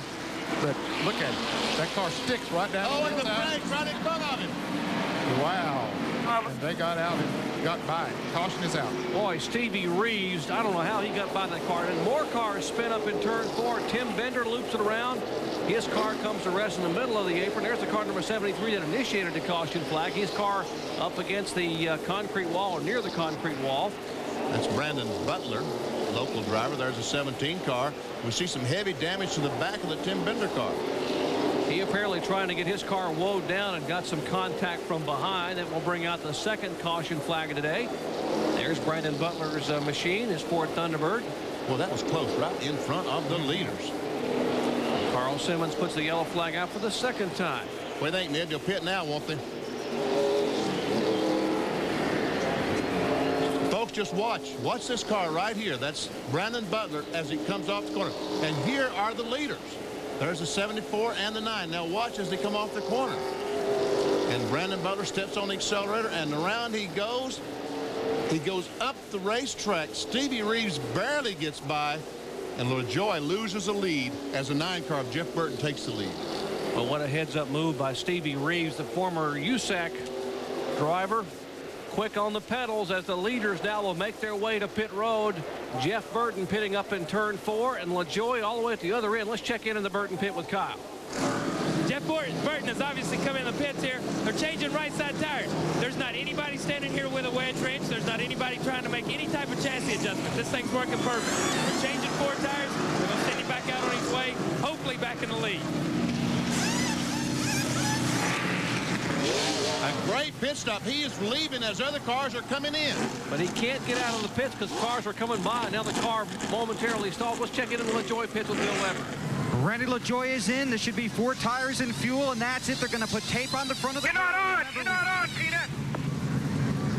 Randy talking to his crew, trying to coach them through the tire stop. They're putting tape on the front to try and get the water temperature up. Go. The pit road, the 74 goes to the 3 right behind it.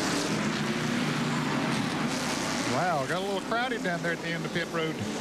Jeff Burton had come from all the way down the other end of pit road and did get out first. And Jeff Green made a great pit stop. And it was a tire. There's also a tire rolling across. There's also a tire rolling across pit road that he might have slowed down for. We just let the thing roll and see if we can see that tire roll across pit road. I guess it's already happening there. We see Burton go by. Jeff Purvis comes out, almost makes contact. It will be Burton in the 9 car, Purvis, the 8 of Jeff Green, and then it looks like maybe LaJoie or Mark Martin. And Steve Park, never having pitted at Richmond, had he followed the 74 car, I see these cars have been stopped by the signboard, but Steve Park, had he followed Randy LaJoie out, he would have saved a spot or 2, but he tried to go around him, and other cars went by Steve Park as he was exiting the pits. There's the car number 45 back on pit road. Now, guys, the leader is Hermie Sadler in car number 1. He stopped earlier on the caution flag earlier after about 20 laps, so he chose not to stop here on this caution flag, so he's the leader. Well, the DeWalt colors of Hermie Sadler out of Emporia, Virginia, being shown as the lead car here at lap number 64, working caution flag number 2. Back with more live Busch Series action after this. Stay with us. Back at Richmond International Raceway, the Hardee's Fried Chicken Challenge 250. 66 laps are complete. Hermie Sadler being shown as our leader under caution for the 2nd time. But a bad break for that guy right there, the Channel Lock Chevrolet driver, Phil Parsons. Yeah, apparently the tire that Benny was talking about there a little bit earlier on pit road came off of his car and rolled across pit road, and that's a violation, and we understand that he's going to have to go to the end of the longest line. In fact, he is back there now, and instead of being 4th when he came into the pits, he's going to be like 29th. Yeah, that's where he'll restart the race in about 29th spot, so it was an awfully tough break. And Tim Bender has a bent fender. And you see U-Crops on the side of that car. That's a local supermarket chain here in the Richmond area. He ran the back of someone, I don't know exactly who, on that crash up in turn 3 and 4. Of course, Tim spun on around. Otherwise known as a fender bender on Tim's car. Hey, they're getting the signal for one more lap, and we'll be racing. 29 cars on the lead lap. 68 laps complete. Hermie Sadler, former Rookie of the Year. The Busch Series Tour 1993 Rookie of the Year from Emporia, Virginia. There's the damage on the front of that Chevrolet Monte Carlo. Now, Jerry, it'll be interesting to see if he can stay up there in the lead with tires that have about 40-some laps on them. And traditionally here, after the tires run about 20 or so laps, they slow down quite a bit. Let's check in with Ray Dunlap on Jason Keller's situation. Ray? Well, Dr. Punch, whenever Jason Keller came in for that pit stop, he was running 5th on the racetrack, but when he went out, he was 9th. You might think that was a really bad pit stop, but that's not the case. They took on 4 tires, and many of the teams only took on 2. All right, we'll see if those tires, thank you, Ray, will pay off for Jason Keller as we're back to green flag racing, and Hermie Sadler got jumped a little bit on the start by Tracy Leslie. Is that Buckshot Jones also in some contact right in front of this whole pack of cars? That's the 33 car of Tim Fedewa. And both these cars, and we see the 9 car has passed Hermie Sadler for the lead, and now Jeff Purvis is on the outside trying to take over second spot.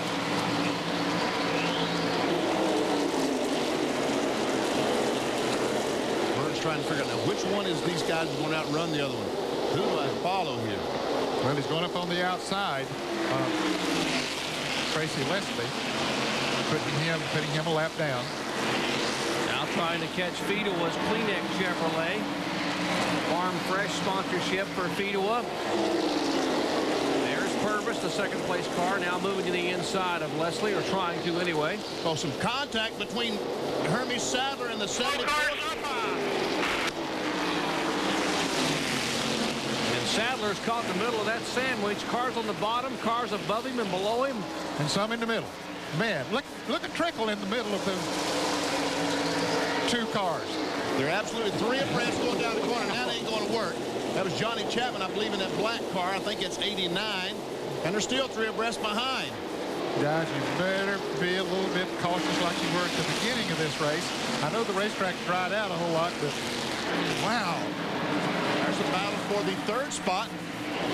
Jeff Green.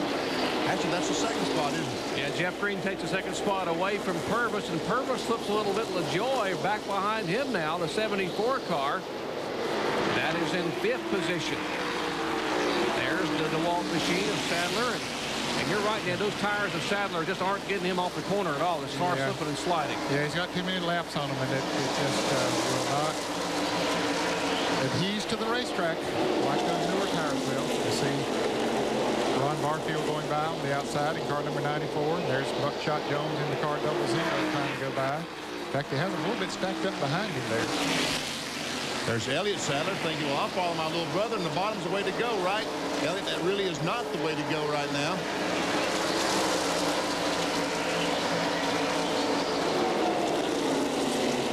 Barfield, almost some contact there. Here is LaJoy going by the lap car of Tracy Leslie. Leslie being shown 1 lap down in 30th position. And Dick Trickle almost crashed coming off the 2nd corner. I think maybe he and the 47 car of Jeff Fuller made some contact, and both cars lost a lot of. There we see the 47 car on the outside of the 36, and I guess it's Todd Bodine that goes in and makes some contact, and he goes up, and Trickle almost loses it. Jeff Fuller just simply backed off to avoid the crash. Well, what a save by Trickle to show the fact he's been around a few racetracks in his 55 years. Hung on to that car, cranked that steering wheel hard right, and got back in the throttle and saved it. Jeff Burton not having an easy time up front, Ned. No, Tim Fedewa has been able to hold him off so far. Tim trying to stay in the lead lap. Burton has looked high, he has looked low, and so far he hasn't been able to get around him. But you can see his speed, 116 with these newer tires on, but Jeff Green sitting back there running 118. He has caught him, so Burton said, I got to go. So he runs down on the inside this time, and he might be able to make a pass.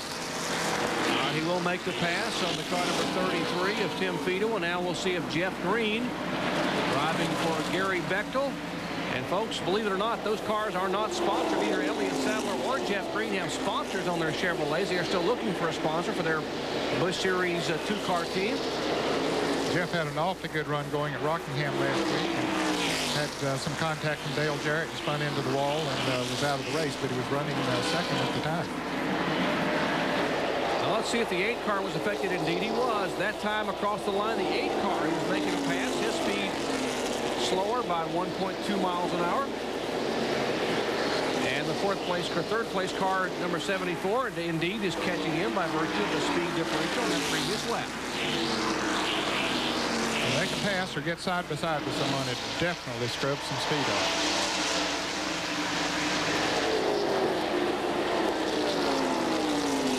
There once again is a field summary. You can take and look at the leader. Jeff Burton started 41st. That's some numbers in parentheses on the right side. See, Elton Sawyer there moving up through the field pretty good too, now in the top 10.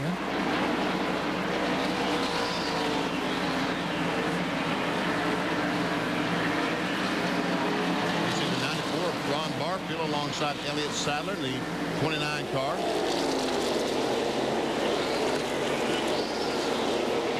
There comes Elliott Sadler, 21 years of age, now in 11th position, the car number 29. Started back in 20th spot.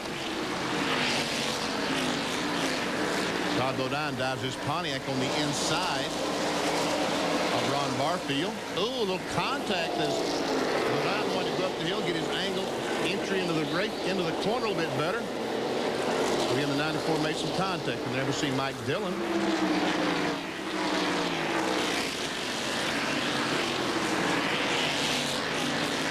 Battle in front of this, the 3, 4, and 57. That is Park, Purvis, and Keller. And Park just got by the 4 car of Purvis, so he's having a pretty good run.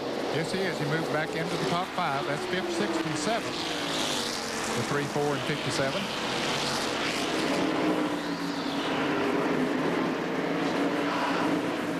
Back in the racetrack, the 61 car, the Little Trees sponsorship for Mike Olson out of New Haverhill, New Hampshire.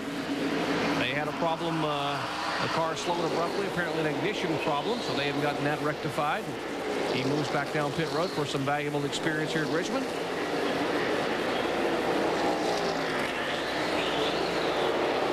Jeff Burton, we're by himself out there right now. And the car's still handling well. It's hard to imagine anybody catching him. Yeah. I mean, really, as well as he was running earlier, unless someone really makes some kind of change, it's hard to imagine anybody catching him. Now they have clean racetrack, although Burton had to swing really wide to go by the Olson car, number 61, but we'll check the speeds as they come across. Well, you see, folks, the top speed right now is 115.9. We saw 118 miles per hour just a moment ago, and that's only after a few laps. That was Hermie Sadler's problem. He had about 40 laps on his tires, so you can see that those tires are not up to speed. You cannot, a used tire will not run with a new tire. And that's why on Winston Cup racing, every time they get a chance, they stop and put 4 new ones on. There's the battle for position. Jason Keller, the Slim Jim car, taking over 6th from Jeff Purvis. Purvis the winner last year. And the car number 97 was black flagged. They had some sheet metal protruding from the left rear. And that's that car on pit road. Doug Reed the third out of Hueytown. The med partner is Chevrolet. Brett Farmer is the crew chief on that machine. There's still 28 cars on the lead lap. Back up front, our leader continues to be Jeff Burton. His 156th Busch Series start. He has 4 career wins. His last victory in Busch competition coming back in 1993 at Myrtle Beach, South Carolina. And Ed, I'm not too sure that Jeff Green isn't closing in just a little bit. Not a lot, but a little bit. He's certainly staying there with him as we see this battle between Mike Dillon in the car number 72 on the inside and Ron Barfield on the outside. And there's Tracy Leslie in car number 63. And Trickle has caught that group too. That is 13th, 14th, and 15th talking about the 72 car. There are the intervals of the top 10. 160 laps to go. Ooh. Well, that could have been a crash. Just about was. It's Tracy Leslie in the 63, and Barfield made some contact. Barfield said, let's try this again. I don't believe Tracy's car is handling too well right now. The 63. Kevin LePage dives down on the inside of Barfield.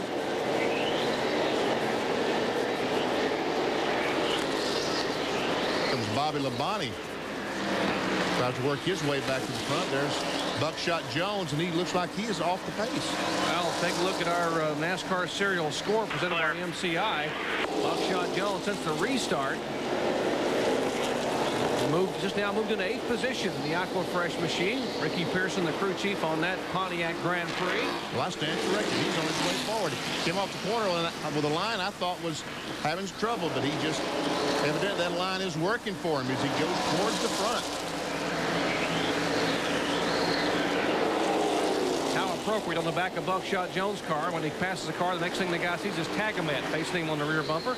There's the Ridling Motorsports Hype sponsored car number 88.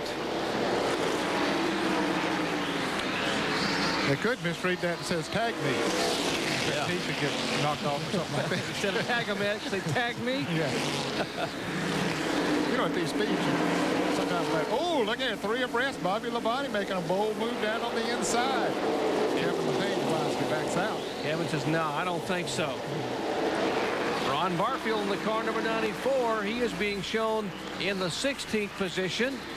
About to lose a spot to Bobby Labonte. And we saw Phil Parsons coming into the picture, guys. He's coming back up through the field. Remember, he had to start it in 29th position, but there he is in the blue number 10. Down on the inside, he's up to 21st right now, and about to take over 20th, so Phil's moving towards the front. Long way to go yet, though. That's the bad thing about having 43 cars start the race. You have to go into the longest line. You restart from Norfolk. That's how far Phil had to come, but he is making his way back up now toward the front. The 13th car, the white car's Ted Christopher, another New England driver, is down.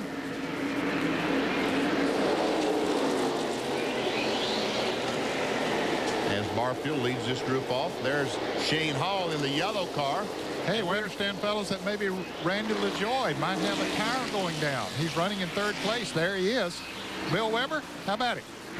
Ned, he's called in. He says he thinks he might have the right front tire going down. The crew is on the wall, gas can in hand. They're waiting for LaJoy to make the decision and be sure that tire is going down. Right now it's staying out on the track. But this could be a costly pit stop if Randy LaJoy has to come in here under green. Now look right behind the 74. There's a car we're accustomed to seeing up front in these NASCAR Busch Grand National races. Mark Martin, Winn-Dixie Ford. Moving in on LaJoy. LaJoy has to be sort of on pins and needles right now. Wondering, is that tire going down? Maybe he hit a little bit of a slick spot and it slipped a little bit with him. It gives you some weird feelings there. And you don't want to stay out there too long if the tire is going down, but you hate to make a mistake in case it's something else that might have happened.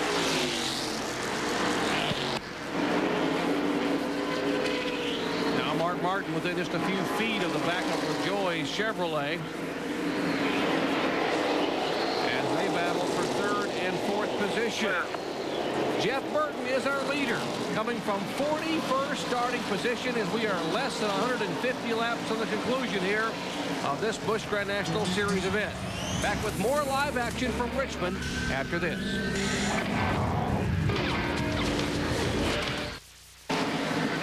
Back at Richmond International Raceway, Jeff Burton setting sail here in the early laps of this Hardee's Fried Chicken Challenge 250.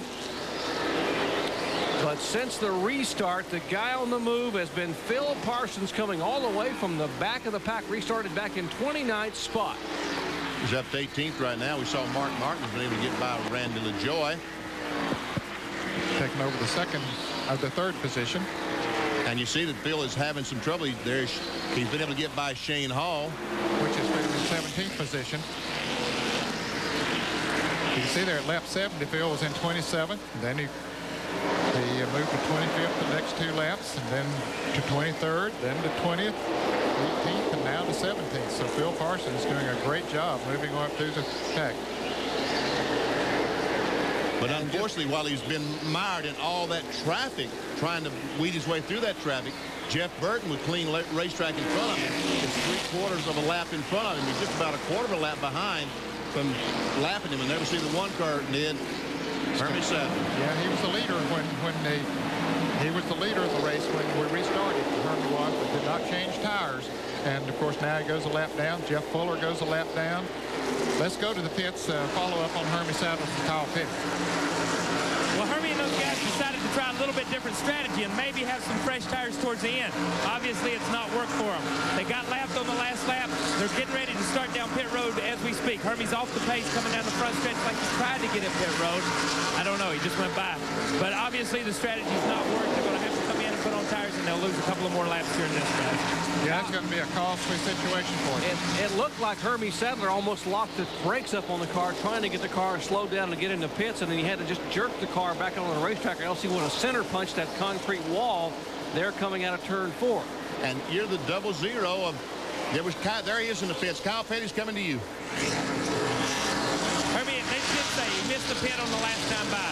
They've gone around to the right-hand side of the car. They're changing right-side tires. He took a wedge wrench with him, put a couple of rounds of wedge in the car. The car must be a little bit loose. This is a regular pit stop, but this is a costly thing for Hermie because they had run so well. They'd run up in the top 10 or 12, and we're looking for something good here. Changing left side tires now, and they'll send him back out on his way, guys. Yeah, that strategy backfired on them here today. It's tough to stay out there when, even though he had 20 laps left on his tires, than did some of the others during that last caution. But remembering, he came in during the first caution and changed tires, so he had one less set of tires at that time to change than the others did have. And as Kyle said, that was a different type of strategy, which is backfired. Ron Barfield right now is the last car on the lead lap. He is currently running 22nd. And then when Jeff Burton gets by him, that will leave 21 cars. Whoa, contact here from the front stretch. I mean, boy, a great save by Mike McLaughlin. He was just going by 10 Bender. Excuse me, I didn't mean to jump on you, but I got a little excited there. Bender's car was in the middle of two cars, and he caught McLaughlin on the inside and nearly got him turned around. And we see that Jeff Burton has been able to go by there, see Mark Martin and Randy LaJoy. And LaJoy, evidently the car is just pushing and not having a flat tire in the edge. Yeah, if that tire was going down, he would have known it before now and would have been in the pits before now. No. Boy, there's that situation you were talking about, Jerry. That was a close deal. Well, apparently the contact a moment ago. The left rear tire is flat. You see the left rear tire is flat. Apparently cut a tire on Mike McLaughlin's car number 34, so a tough break. I mentioned the contact he had with Tim Bender, and now he will make an unscheduled pit stop. We'll show you again. I think we have a replay of exactly what Jerry was talking about going down in the corner. Now there is the tire is flat now as he goes up the racetrack. And then we see Paul Shane Hall trying to go by on the outside and almost got collected in the wall. And right now we do have a car in the wall. That looks to be Stanton Barrett's car, just skittered up across a racetrack in turn 2. There's the Memorac Chevrolet. He turned the wheels, but the car didn't turn, and he just barely kissed the concrete, and once again the car goes high. I think he's got a right front tire flat on that car or something. No caution yet.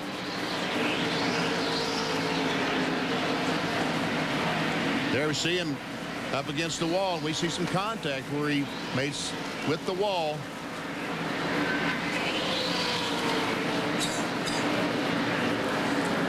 Tough break for the Ron Neal-owned car of Stanton Barrett. He's still running. He has not been to pit road, but the car not up to speed. And the leader, that's the leader just moving right beneath Stanton Barrett there in heavy traffic. That lap Mark Green, which is who is running 19th. And just puts a lap on him. Now there are 18 cars on the lead lap, and right in front of him is Joe Bessie in the black car number 6. He is in 18th position. Burton started on the inside. Well, he's going to give him room there, so I'll go on the outside. There's the tire that we saw just a moment ago come off Mike McLaughlin's car, and Ray Dunlap is there. Well, guys, it was the left rear tire on Mike McLaughlin's car that brought him in, but it was a very fortunate situation that that thing on the racetrack did not bring out the yellow, because he may have got stuck here in the pits.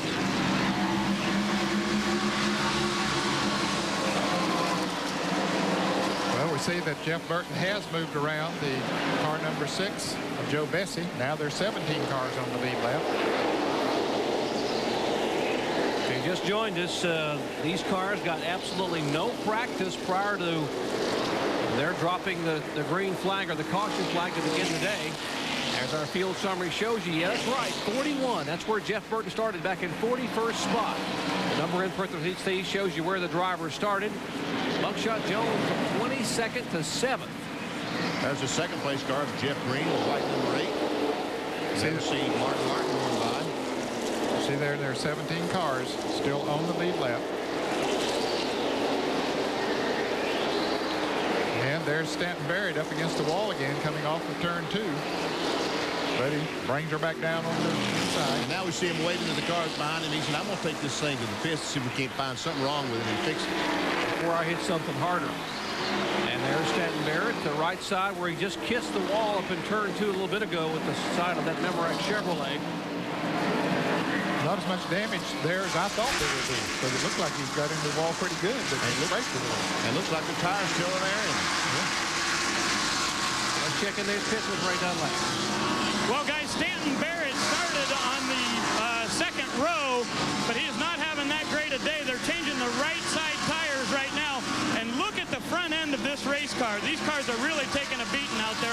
racetrack.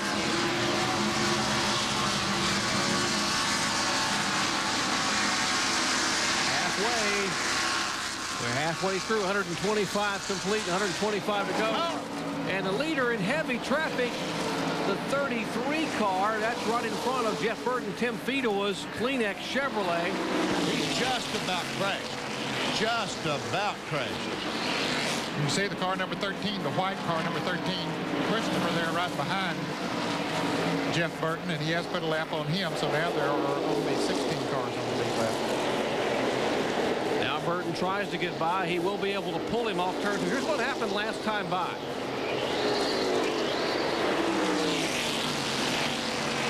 Here we are going down into turn one. That's Jeff Burton, the leader, on the inside. 33 Tim Fedowa, and Jeff Burton is actually the guy that caused that problem, Ned. Yeah, his car broke loose when he got down on the inside of him there, and he was just about to lose it. But, yeah, it was not Tim Fedowa's fault at all. And Stevie Reeves, if he doesn't get on the binder, he taps Burton and spins him, and he did a great job. Watch Mark Martin getting by the car number 47 on the back straightaway, Jeff Fuller. Well, it looked like they might have made a little contact coming off of turn two and got Fuller's car to wiggling as he came off of there, and Mark then went on the outside and made the pass. There's Mark Martin's car number 60, the Winn-Dixie colors, currently in third position. Coming up on Shane Hall, the Lux car. Shane's in 21st spot, showing a lap down. Taking a look at our AutoZone race recap, our leader is Jeff Burton as the Mark Martin goes by Shane Hall. Burton has led 60 of 127 laps. There have been 11 lead changes, 2 caution flags for a total of 12 laps. The average speed down to 101.95 miles per hour. Our lap leaders, there's Burton, who has dominated thus far. LaJoie, who was the pole sitter. Keller, Hermie Sadler, and Steve Park has led a couple of laps. And out of race, one car, Terry Labonte exited early in the Alka-Seltzer Chevy with an engine failure. And there has been, so far, the fastest car on this racetrack. He has been so fast. Started 41st, and worked his way to the front. Jeff Burton. This is Jack Roush's Busch Grand National car, sponsored by Track Gear. Well, he drives for Jack Roush, but he's running like Jack the Bear. That's Jeff Burton leading here after 131 of 250 laps. 29-year-old Jeff Burton from South Boston, Virginia. Yes, the Virginian leads here at Richmond International Raceway from 41st starting spot, and Burton putting a challenge on the car 44, currently in 15th position. That's Bobby Labonte trying to put him a lap down. He is on a tear. There he goes around Bobby Labonte. So now there will just be 14 cars on the lead lap, and another car that's on a tear also is Phil Parsons, Jerry. We documented the fact that he had to go to the rear of the longest line because the tire rolled across pit road during a pit stop. But he has moved now up into the top 10. Phil is running in 10th place. We'll compare his lap times with the leader. Jeff Burton run 113. He's pretty far back. In fact, he's over 3/4 of a lap behind the leader. He got behind trying to come up through the field. Of course, this all changes as the leader hits the line.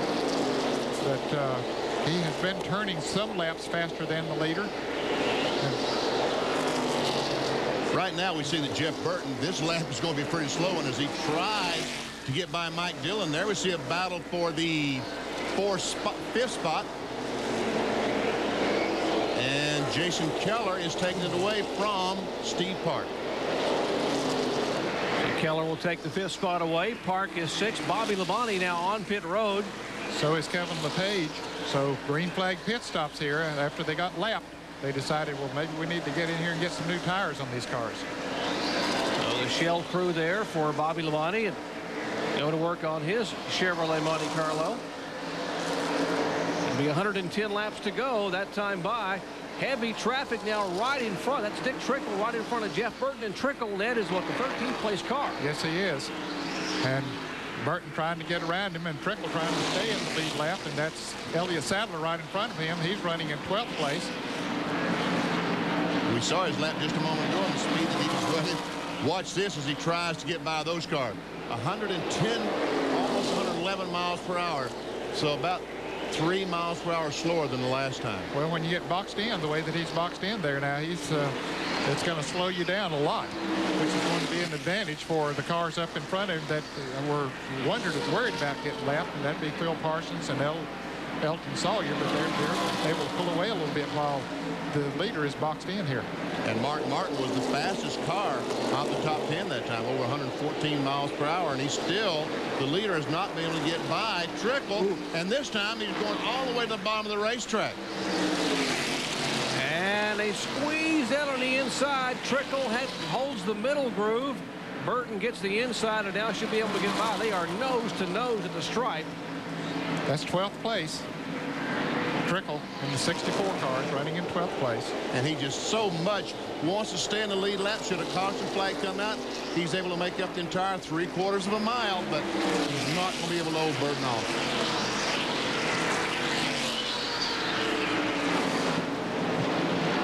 Checking speed this time by with all that battle and still under what he was running a little bit ago, just 112.7. And we see the Mark Martin once again is faster than the second place car. Second place car, Jeff Green, that's the 860 is Mark Martin. And the other cars, as they cross the start-finish line, their speed will go up. Well, you see Phil Parsons at the bottom there was over 112 miles an hour, and he now has caught Todd Bodine and has moved into the 9th position. In fact, he just passed him. There's Bobby Labonte coming out. He has new tires, but you see right behind Phil Parsons is Todd Bodine. Phil just passed him the last time around, so now he has moved up into the 9th position.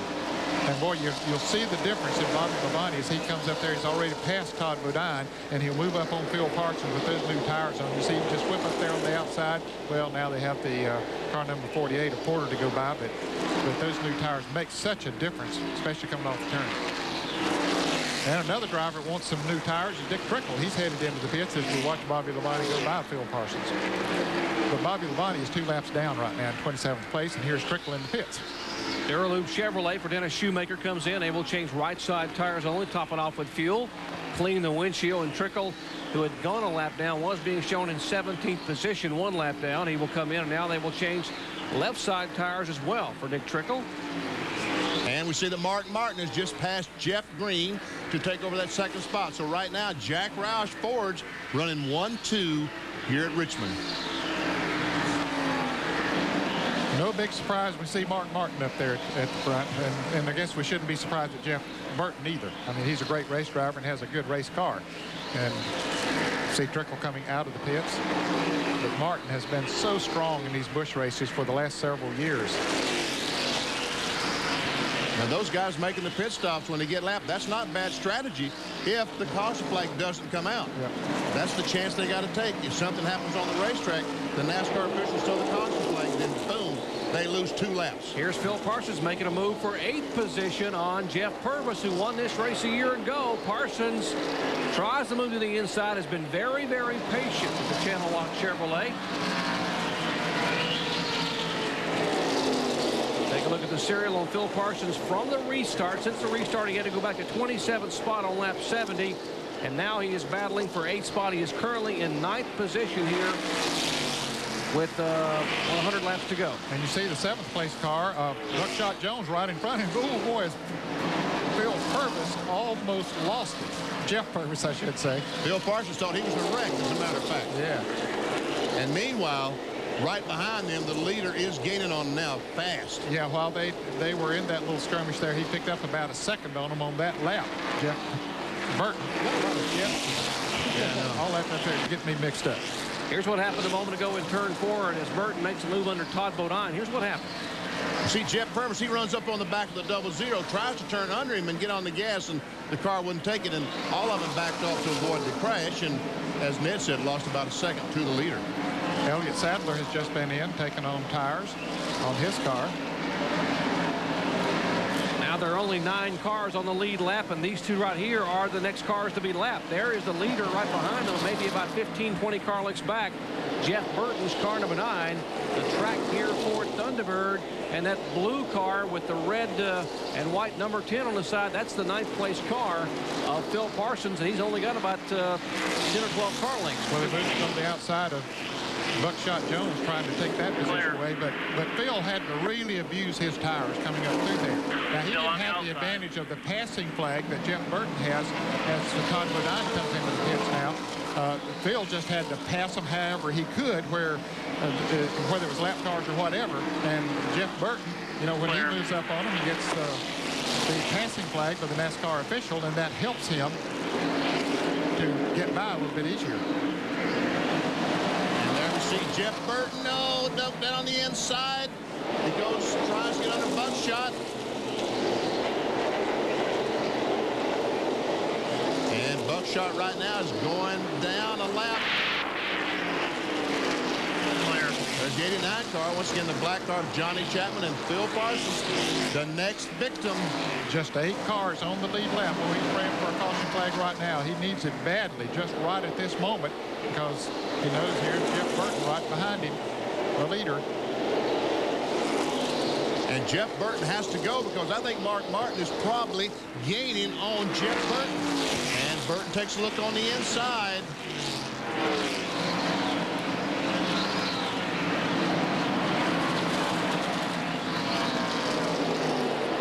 Zero has been lapped, so he is on pit road. That is Buckshot Jones, who was being shown in the top 10. Still is, as a matter of fact, he's in 9th position.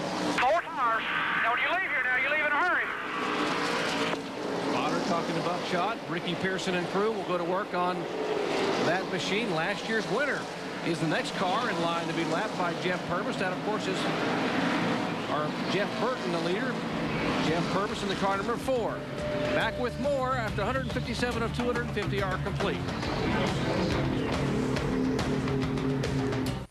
Back at Richmond International Raceway, the Hardee's Fried Chicken Challenge 250 winding down. Jeff Burton is the leader, still trying to work on lapping the last year's winner, Jeff Purvis, in the car number 4, driving for James Finch. But look at Buckshot Jones in the 00. Just came out of the pits a few laps ago, has new tires on that car, and blows right on by the leader, at least when he's about to. Boy, and he's going to make it 3 abreast. No! Drove on the apron of the racetrack. That was close. Yes, it was. Clear. While we were away, Mike McLaughlin had a problem with the right front tire. He cut down, had to make an unscheduled pit stop. And here's a look at McLaughlin's car a moment ago during the commercial coming down pit road. Just sheared that right front tire away. Well, you can see where there's some heavy damage to the fender right behind the tire. So he made contact with someone, and that's what made the tire go flat. He's had a tough time today with flat tires. Had a left rear a little earlier. Here's the 3rd place car of Jeff Green leaving the pits. So the leaders, now that the lead cars are starting to pit, it won't be long till they're going to have to pit. I'm talking about Jeff Burton, Mark Martin.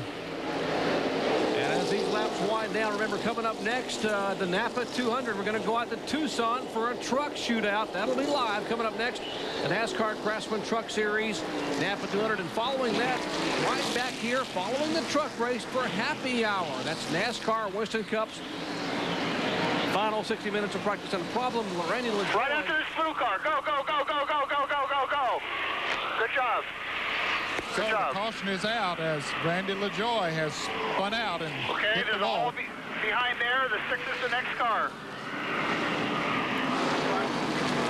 Right now, Phil Parsons is trying his best to get back.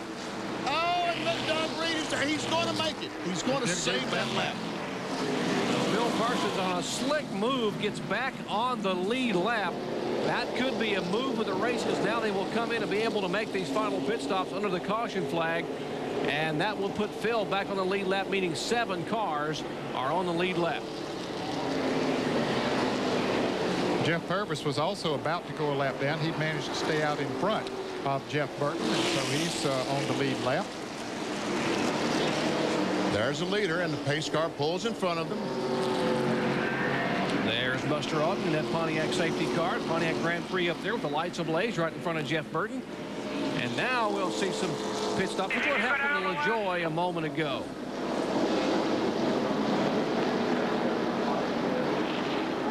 Oh, I think he had a tire going down or something. It looked like the back end was getting loose from him before he ever got into the corner. And around it goes. He tried to save it.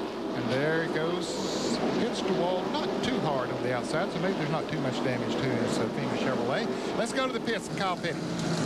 Jeff Burton's just come into pits. This was a saving grace. These guys had begun discussing a little bit about just changing 2 tires and not changing 4. When the caution came out, they held up 4 fingers. It's a basic 4-tire stop. No chassis adjustment. Let's go to race. Well, Kyle, Mark Martin is in the pits right now with the Winn-Dixie Ford. Steve Meal just told me they could go to lap 200 before they needed tires, but with that caution they're in, their last pit stop was on lap 63, and Randy LaJoie's pit is Bill Weber down there. And I'll tell you, they're working frantically back here, trying to pull some sheet metal from underneath the rear of the car. Running that trunk lid down if you could. The car is certainly banged in. Randy wants him to knock the trunk lid down a little bit. They're changing 4 tires, putting the left side tires on now. Right behind him, Steve Park is also getting 4 tires. And 4 tires for Jeff Purvis. They continue to work on the back pace of the car at the stripe. You got as a little bit of time. You gotta go. away. Now they're worried about the pace car coming around, lapping LaJoie. They're back around the trunk. Needs to go. Try and beat out the pace car. He does. They'll have to come back in. Get it back into here. All right. Bertie says, get that thing back. Get the gas in now. Get some tape. Get the pipe. We're going to have to pry the back of the car up so we can get the fuel in the car. See that left or right where it says... So you got the rear metal? Get the rear metal out of it. Does he stay okay, here he comes. That's a spotter telling that he's coming down pit road.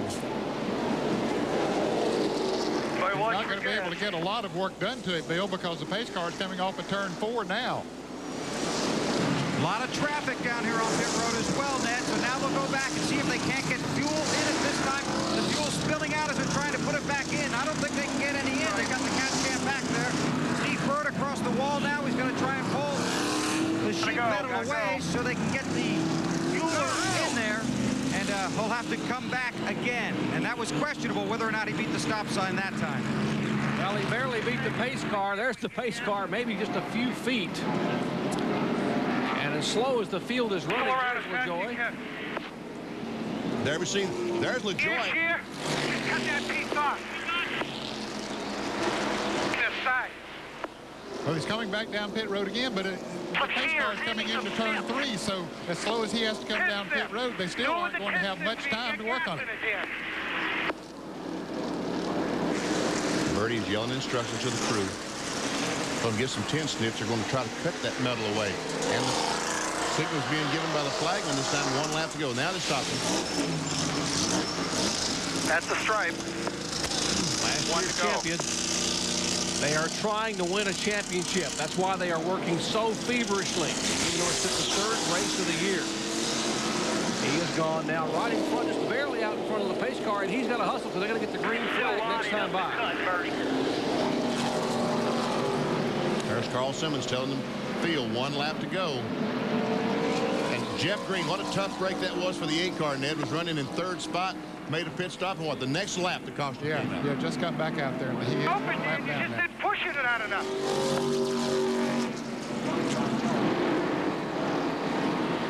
Field in turn 3. There is Steve Bird, who is the team manager for Randy LaJoie, getting ready. They come to the green flag. Okay, here we go. Green flag, buddy. Steve Park stood on the gas and almost spun out. Yes, he did. The back end broke loose on that Chevrolet. And Shane Hall, I'm sorry, Ned. Shane Hall also missed a shift in the 85 car. And Randy LaJoie has been black flagged. Yes, he has. I wonder if he didn't get back out. He might have run the stop sign that last time coming out of pit road. That's what we're doing. That's what we were being told. Trouble, turn 4, big wad up, try to slow down. Clear on the bottom. Wow, a big wad up is right. There you go. And a big break for Randy LaJoie. In front of you there. Yep, good job. Big break, because now he got that black flag. Now he can come in under the caution. And here at the first past start finish lines, what's left of Tracy Leslie's car number 63. There's Shane Hall's Lux car.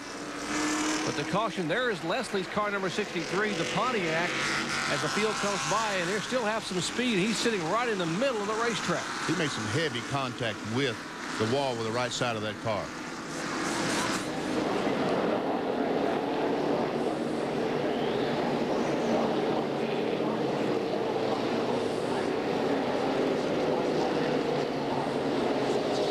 see Jeff Purvis, the 47 car of Jeff Fuller. Is that, I don't know if that's the Ed Spencer car or the Elton Sadler car, the white car back there.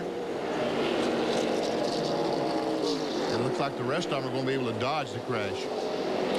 Different angle already in progress to bring out the fourth caution. There is Fuller, Purvis. Car spinning backwards with Shane Hall. And I think that's a 29 car of Elliott Sadler that goes by on the outside. Might have had some damage to that car. There's Tracy out of his race car, and the safety crews are there to pick up that Lysol Pontiac owned by Hubert and Jeff Hensley. And there's a look at the former ARCA Series champion. And last year's winner here from the pole hasn't fared real well. He had a good run going, was being shown in 11th spot on the lead lap. But actually, before that, he was one of the 7 cars that were on the lead lap, Jerry. So that definitely is going to cost him. Now Johnny Allen and company will go to work on what's left of James Finch's Chevrolet Monte Carlo. Under caution for the 4th time today. We'll be right back.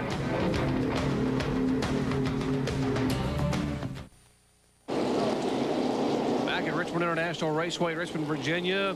Waning laps of the Hardee's Fried Chicken Challenge 250. 4th caution flag today. Anxious moments involving 3 or 4 different cars. Shane Hall's car involved. The most heavily damaged, the Lysol Pontiac, being pulled away by the wreckers. And here are some cars that are being held, or actually are stopped. They passed the pace car and apparently got a lap ahead of the field. So they are being held to be put back in their respective positions. I don't think I've ever seen that many cars sitting there for passing the leader. Have you? Passed the pace car, actually? Yeah. They didn't get a lap ahead of the field. They gained a lap on the field. They gained a lap back from where they would have been. Exactly. Right. As soon as the field goes by, they will release these cars. And 33 was not one of those cars. He just happened to stop because everyone else stopped. Well, he'd go up there and say, what's going on here? This looks like a good place to park. And they said, no, wait a minute. You don't belong in that crowd. And here are the cars that were involved in that crash as Carl Simmons now trying to bunch the field up for the restart. Jeff Purvis, Jeff Fuller, Tracy Leslie, Shane Hall, and Hermie Sadler. Those 5 cars involved in the 4th caution flag today as cleanup work continues. All that oil and the fluids having come out of the 63 car of Tracy Leslie. Car number 74 back on pit road in front of Bill Weber. And they continue to work on the sheet metal in the back. They finally got some fuel in there. Now Steve Byrne talking to his driver, and they want to get Randy back out again before he gets lapped by the pace car. And last year's winner, the car number 4, just making a trip behind the wall. Tough break for Jeff Purvis. As you said, Ned, he was being shown on the lead lap, one of those 7 cars on the lead lap. And meanwhile, I think Ray Dunlap has caught up with one of the drivers involved in that incident, right? Well, you're right, Doctor. I'm standing by with Tracy Leslie. And Tracy, it appears that the Lysol Pontiac is all done for the day. You had a really good car, but it appears it's over for today. Well, yeah, you know, we were a little off from the start, really. I mean, I thought maybe we had a 10th place car is all, but, you know, it's a shame we didn't get no practice in that. I just feel bad for, you know, Hensley's and Lysol and that. You know, we're trying to run good in the points and try to finish up in the top 10 all the races. You know, one car just got sideways a little bit off underneath me there coming off 4 and overcorrected a little bit, put me in the fence. It's a bad day. We'll go back next week at Atlanta and hope to run better. Were you able to assess the damage to your race car? No, it's hurt pretty good. He drove right in the side of me and then put me just about flat-sided on the right side. I'm sorry. It's probably scrap. Well, the race car is in bad shape, but Tracy Leslie's okay, and that's what's important. Let's go back to Bill Weber. They look like they're making some Band-Aids on there, Bill. That's exactly what they're going to do. They're going to put a big old Band-Aid on the left rear quarter panel of the Fina Chevrolet when Randy comes back. They got the fuel problem corrected, so he's got enough Unocal gas.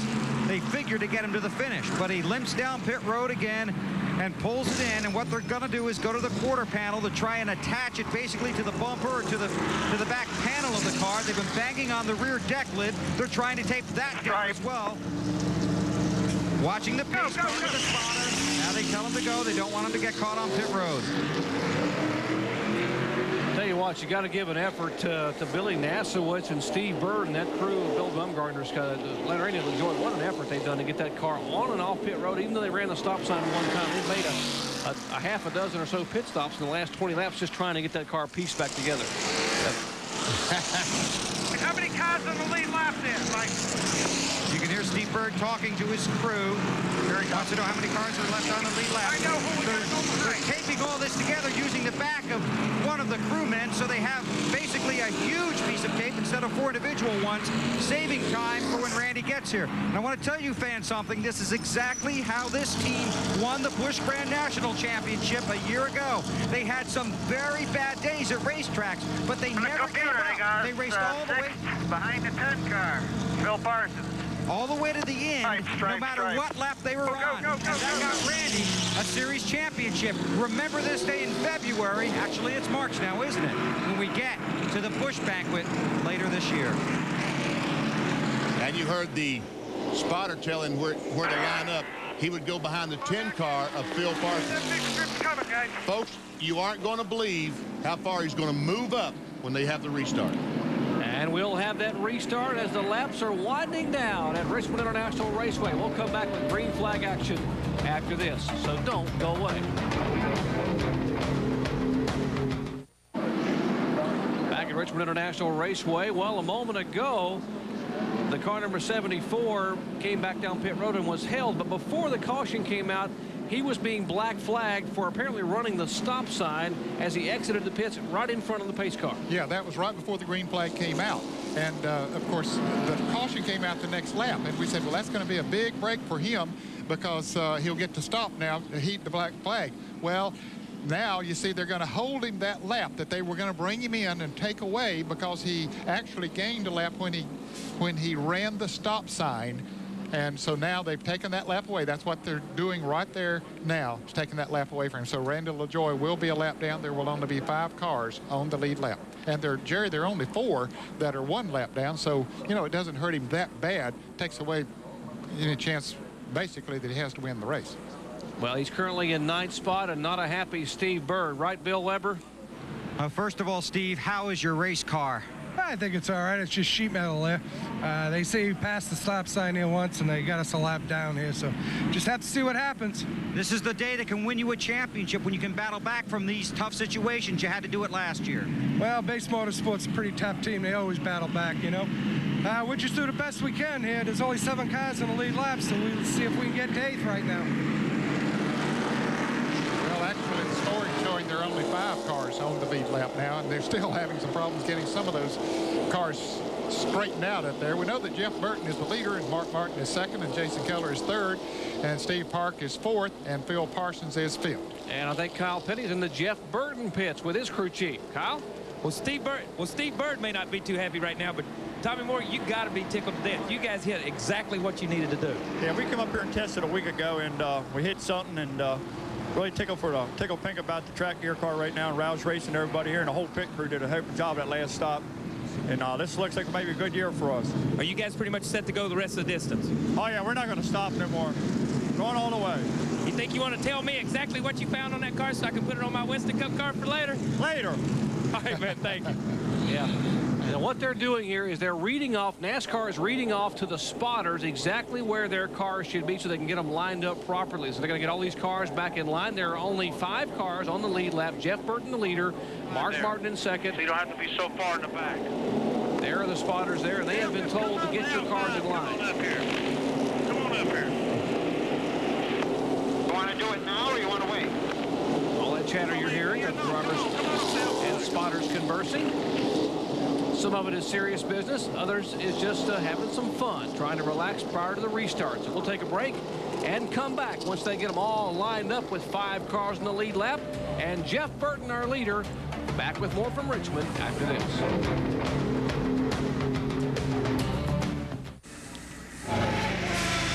Our Speed World coverage of the Hardee's Fried Chicken Challenge NASCAR Busch Series event is being brought to you by Valvoline DuraBlend, the #1 selling semi-synthetic motor oil. Well, 63 laps remain here at Richmond International Raceway. Well, Jerry, we've established those 5 cars in the lead lap. In 6th place, 1 lap down, is Ron Barfield. Now the Randy LaJoy car is 1 lap down in 7th, and 8th is Mark Green, 1 lap down, and 9th is the car number 6 of Joe Bessie. He's 1 lap down, and the car number 8 of Jeff Green. So there are 5 cars that are 1 lap down, 5 cars on the lead lap. And then we see NASCAR is also moving that 74 car to the end of the field, end of the longest line. We're going to show you what happened and how he got penalized earlier as he ran the paddle, what we call the stop sign. We'll circle Randy LaJoy down there, Benny Parsons. Here he is. There you see it sitting in the pits. We'll clear. Here comes the pace car. Up here is the pace car. Now, here they come, and we see Chip Warren. Right here, you see the green sign that we're seeing? That means the other side is stop, and LaJoy goes by. They got a point out on the racetrack, and when that pace car gets to that, then it's too late. You go a lap down then, and the pace car had already passed that point on the racetrack. You see, the pace car had not passed him yet, but he passed that point on the race car that NASCAR designates as the place. Well, going green, 60 laps remain. Lap 1, go, flag for 16 laps.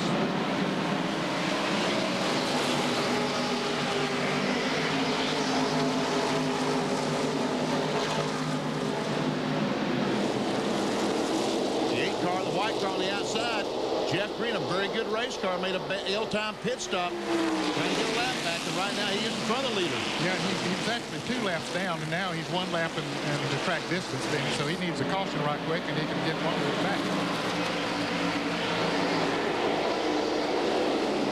Remember, we saw Phil Parsons race his way from the back of the field by virtue of a penalty from a tire rolling across pit road, and then he got lapped, and on the caution made a gallant move to get back in front of Jeff Burton to save himself from going a lap down, and he now sits in the 5th position. Right on the back bumper of Steve Park, who is in the 4th position. There they are. Dark blue number 3 and the light blue number 10.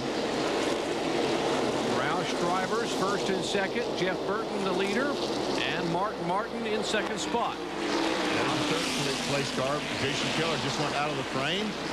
It's a red car. The 3, blue 3, Steve Park, and Phil Parsons. Top 5, the only cars that are on the lead lap. Well, the 8 car now is 6th place on the lead lap on the tail end, right in front of the leader.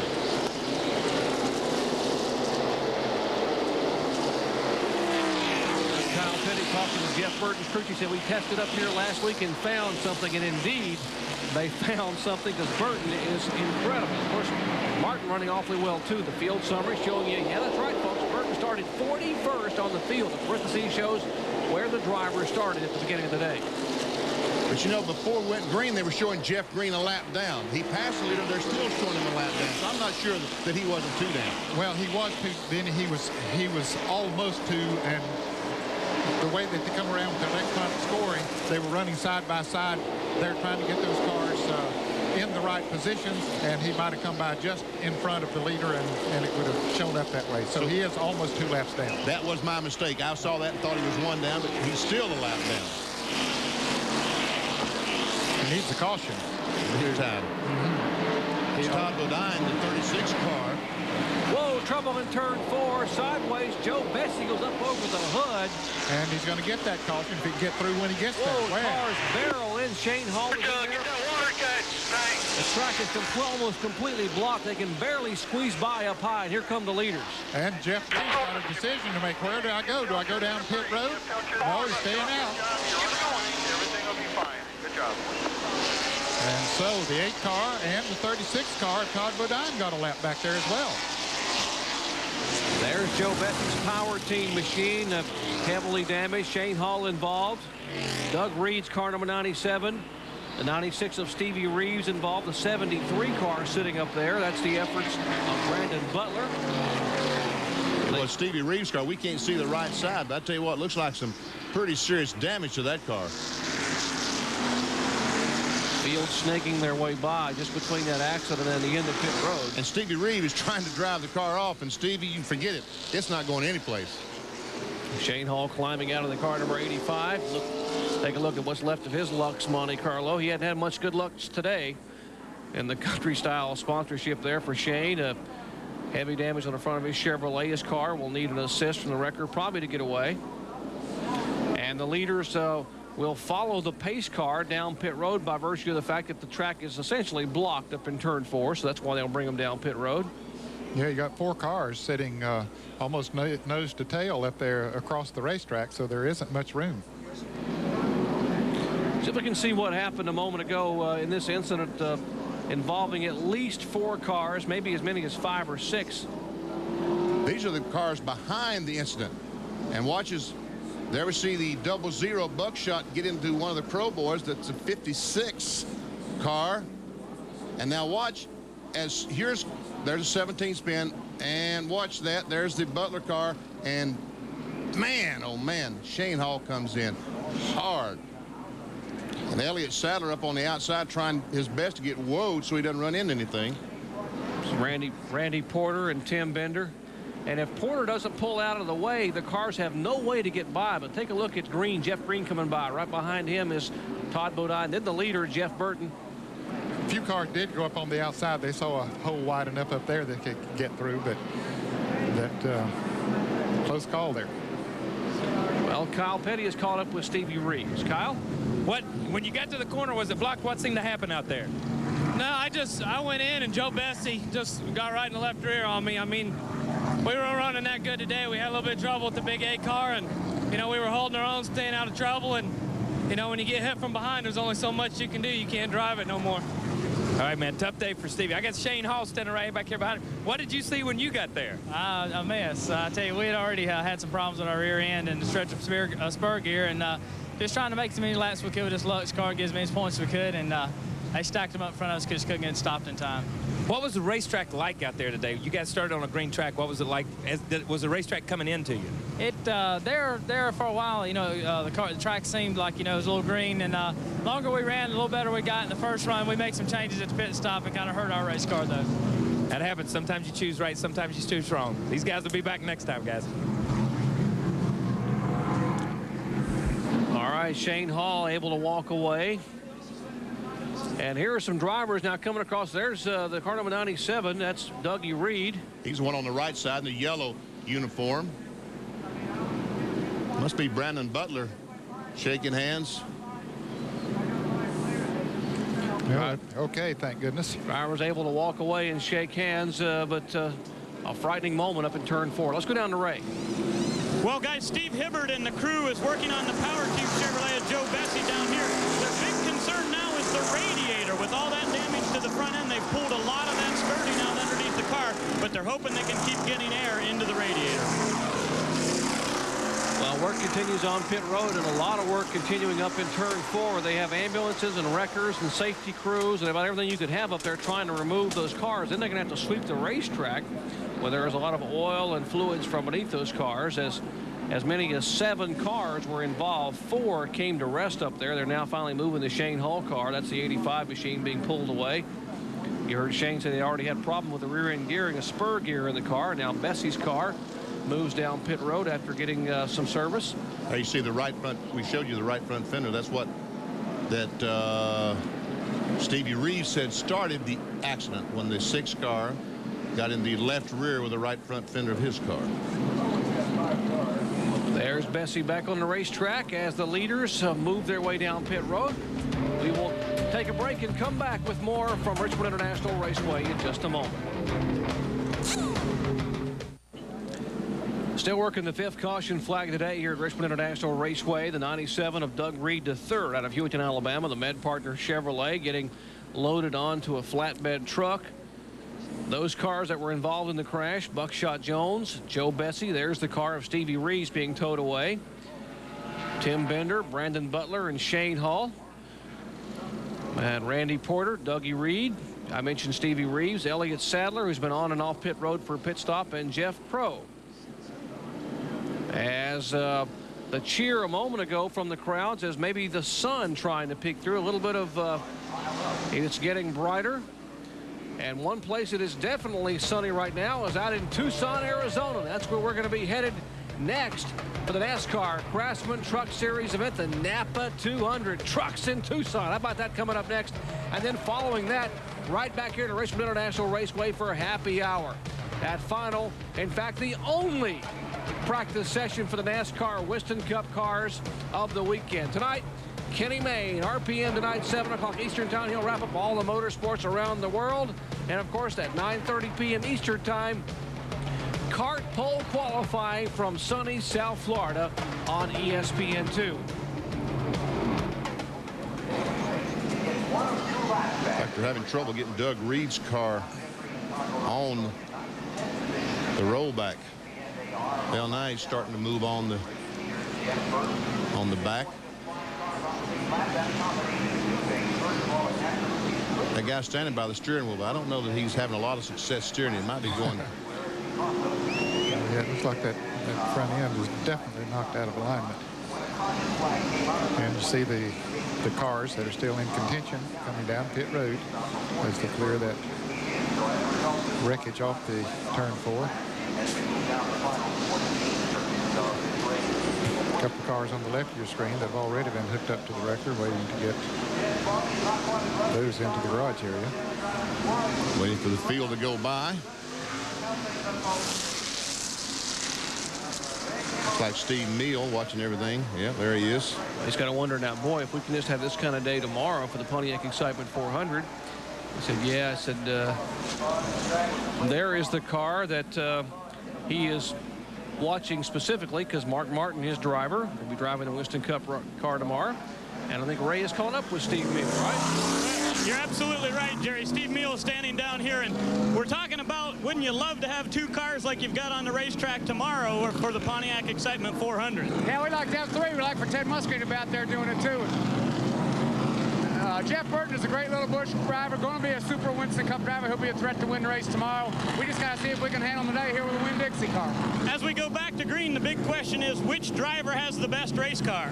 Well, it looks like on the short run, Jeff gets out on Mark a little bit, but on the long run a while ago, we kind of ran him down. Probably right now it's playing into Jeff's hands a little bit because the laps are ticking down under the yellow. We need to run a long green stint in order to get our car to tighten up and go on to the front. So it looks like right now Jeff's got us a little bit. Well, the big question is, will they get that long green that he's talking about? If he's talking about more than 50 laps, no, they won't, because there's only going to be about 45 laps to go when they throw the green to restart this thing. There's the car number 9 of Jeff Burton. Started 41st on the field and now being shown as the leader. There's the Winn-Dixie Ford Thunderbird of Mark Martin. Made that gallant pass last week on the white flag lap. Got by Dale Jarrett to take the win on the Busch Series race at Rockingham. And those 2 cars running nose to tail, 1st and 2nd. The 3rd place car is Jason Keller. 4th is Steve Park, and 5th is Phil Parsons. Those 5 cars are on the lead lap. 203 of 250 laps are complete, and as Benny Parsons said, we're probably going to have about 45 laps of green flag racing when we come back. Well, cleanup almost complete up in turn 4. Carl Simmons, the NASCAR flagman, has yet to give the signal for 1 to go. The cars will follow the pace car. Now back on the racetrack as Elliott Sadler's car exits pit road. He was one of the cars involved in incidental contact up there. He is being shown 2 laps down in 17th position.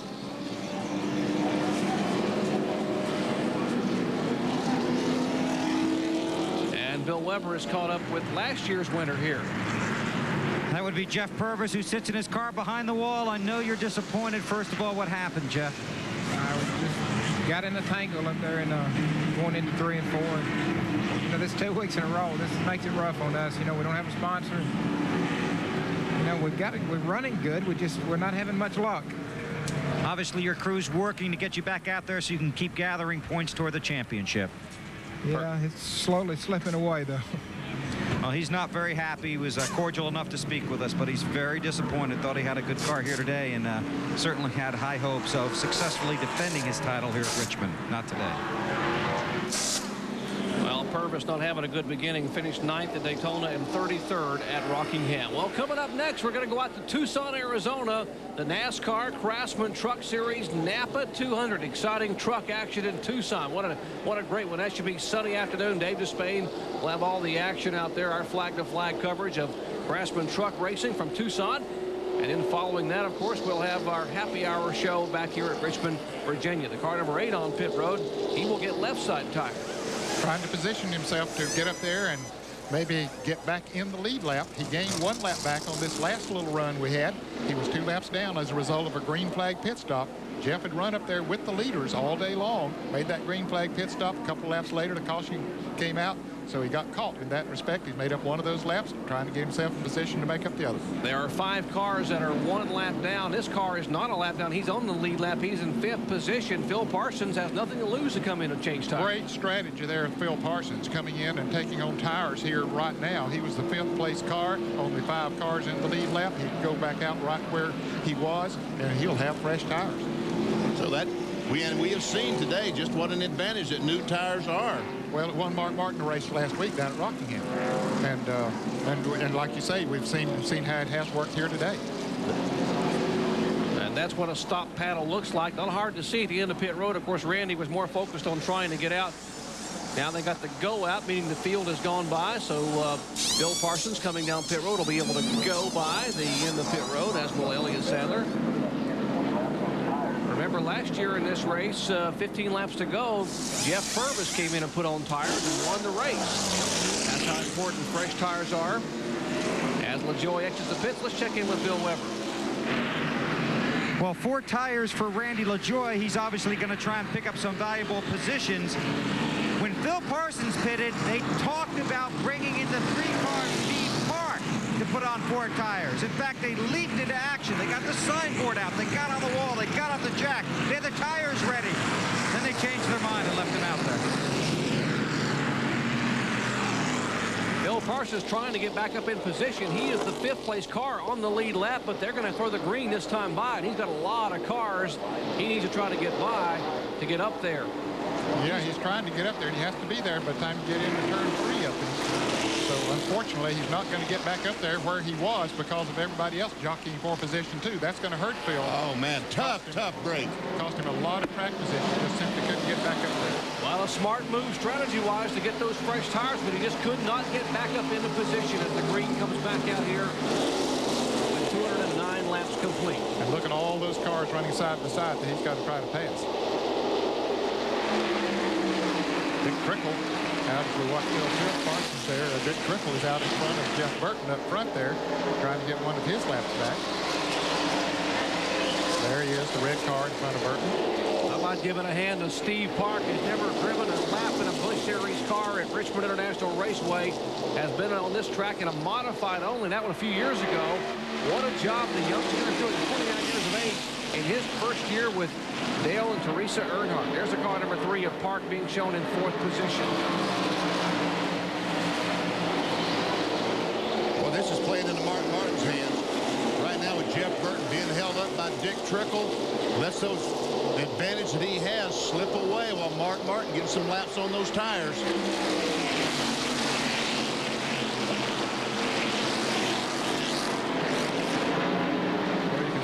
There's Phil Parsons. See how far behind he is on the leader. So that great strategy might not turn out to be as good for him. It's certainly not as good as it could have been for him. You're wondering why Dick Trickle won't move over and let the leader go by. And Trickle is one of those cars, one of those 5 cars is just a lap down, so he does not want to lose another lap and sink further back in the field.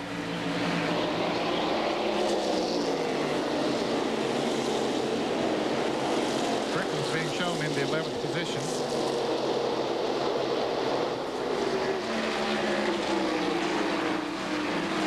You can see all that moving around back there in the field. And a reminder, we're going to go out to Tucson live in just a few moments here. Don't go anywhere. We're going to have truck action, Craftsman Trucks in Tucson. That's coming up next. Now Trickle moves over and lets Jeff Burton go by. And once Burton goes by, he'll probably let the whole field of all the lead cars go by.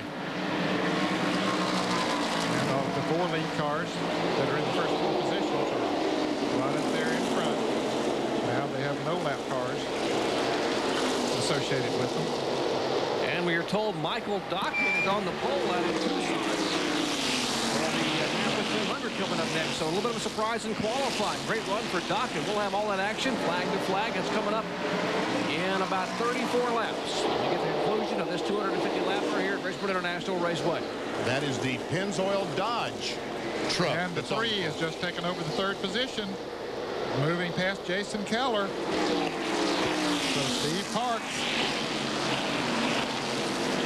running for his best finish ever in Busch competition. At a 5th in the finale last year.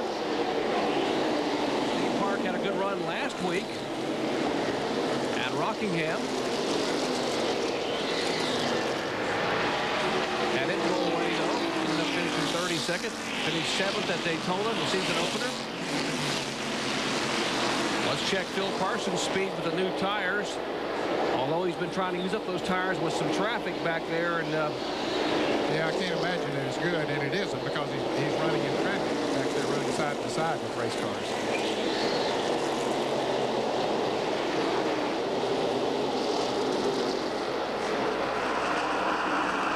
you may be able to see that roof camera on Phil's car, and you're wondering why we've not been able to show you the roof camera or in-car camera shots from that channel lock Chevrolet because of the weather. The helicopter, which is a signal relay, which normally hovers over the racetrack, has been grounded by the FAA, and of course unable to get in the air, so we could not bring you those shots from that roof camera on the channel lock Chevrolet today. I think Phil has given up on trying to catch the leaders. I think he's very wisely has decided to sit there and ride, try to stay out of trouble. That's what he needs to do now because there can't anybody pass him. He's the last car on the lead lap, and so if he just stays there and stays out of trouble, he'll finish 5th. And then if he gets the break, maybe he can move back up. If the caution should come out or something, he could move back up. And also the fact that he's running for the championship this year. He's currently 3rd in the point standings, and both the cars that are in front of him, Todd Monon and Brandon LaJoie, are behind him in this field. So he'll gain some very valuable points with a top 5 finish. There's the leader, Jeff Burton. Started 41st today. You might wonder, has anyone ever started any farther back than that and won a NASCAR Busch Grand National race? Yes. Remember Chad Little a couple of years ago in Daytona? Started 42nd and won the race. Took a provisional starting spot and won what was then the Goodies Headache Powders 300, now the Gargoyles 300. But here at Richmond, the lowest starting spot of a former Richmond winner in a Busch Series competition was 29th. Bobby Hamilton won from 29th back in '89, and Harry Gant won back in September of 1991, starting 29th.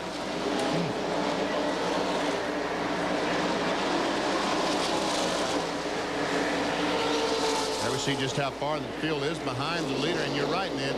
There's no way in the world to punish the car or tires or anything else because he can't catch him with all the traffic he has to go through. Now, he needs to take care of those tires now. In case the caution comes out, then he still maybe would have a little better tires. He would be able to move up on the back of that caution.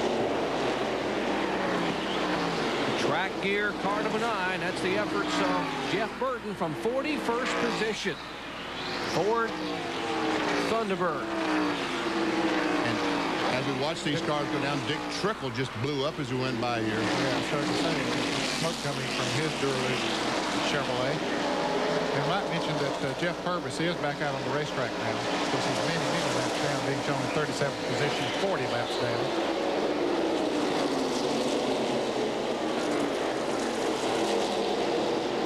There he is.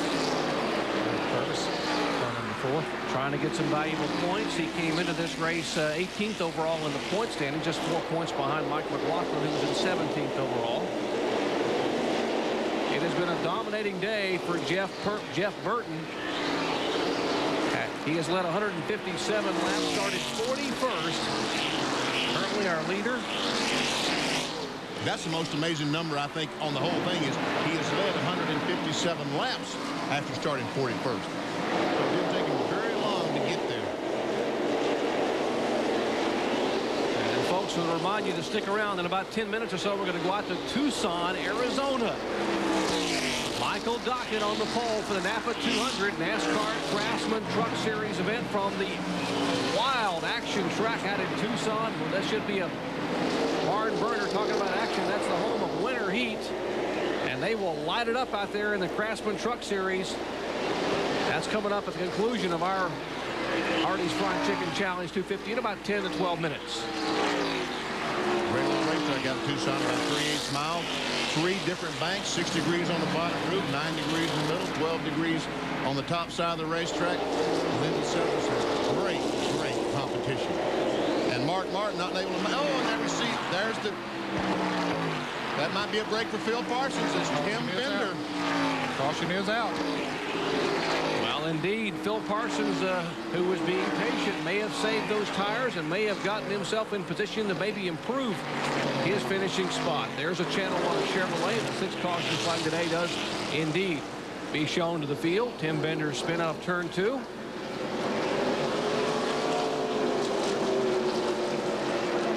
Now we'll be able to get in position for a shootout. As he come off the corner, Bender's nobody there with him then. Nope, just looked like he lost it coming off the corner, down on the inside. Back end broke loose with him, and he spins her around.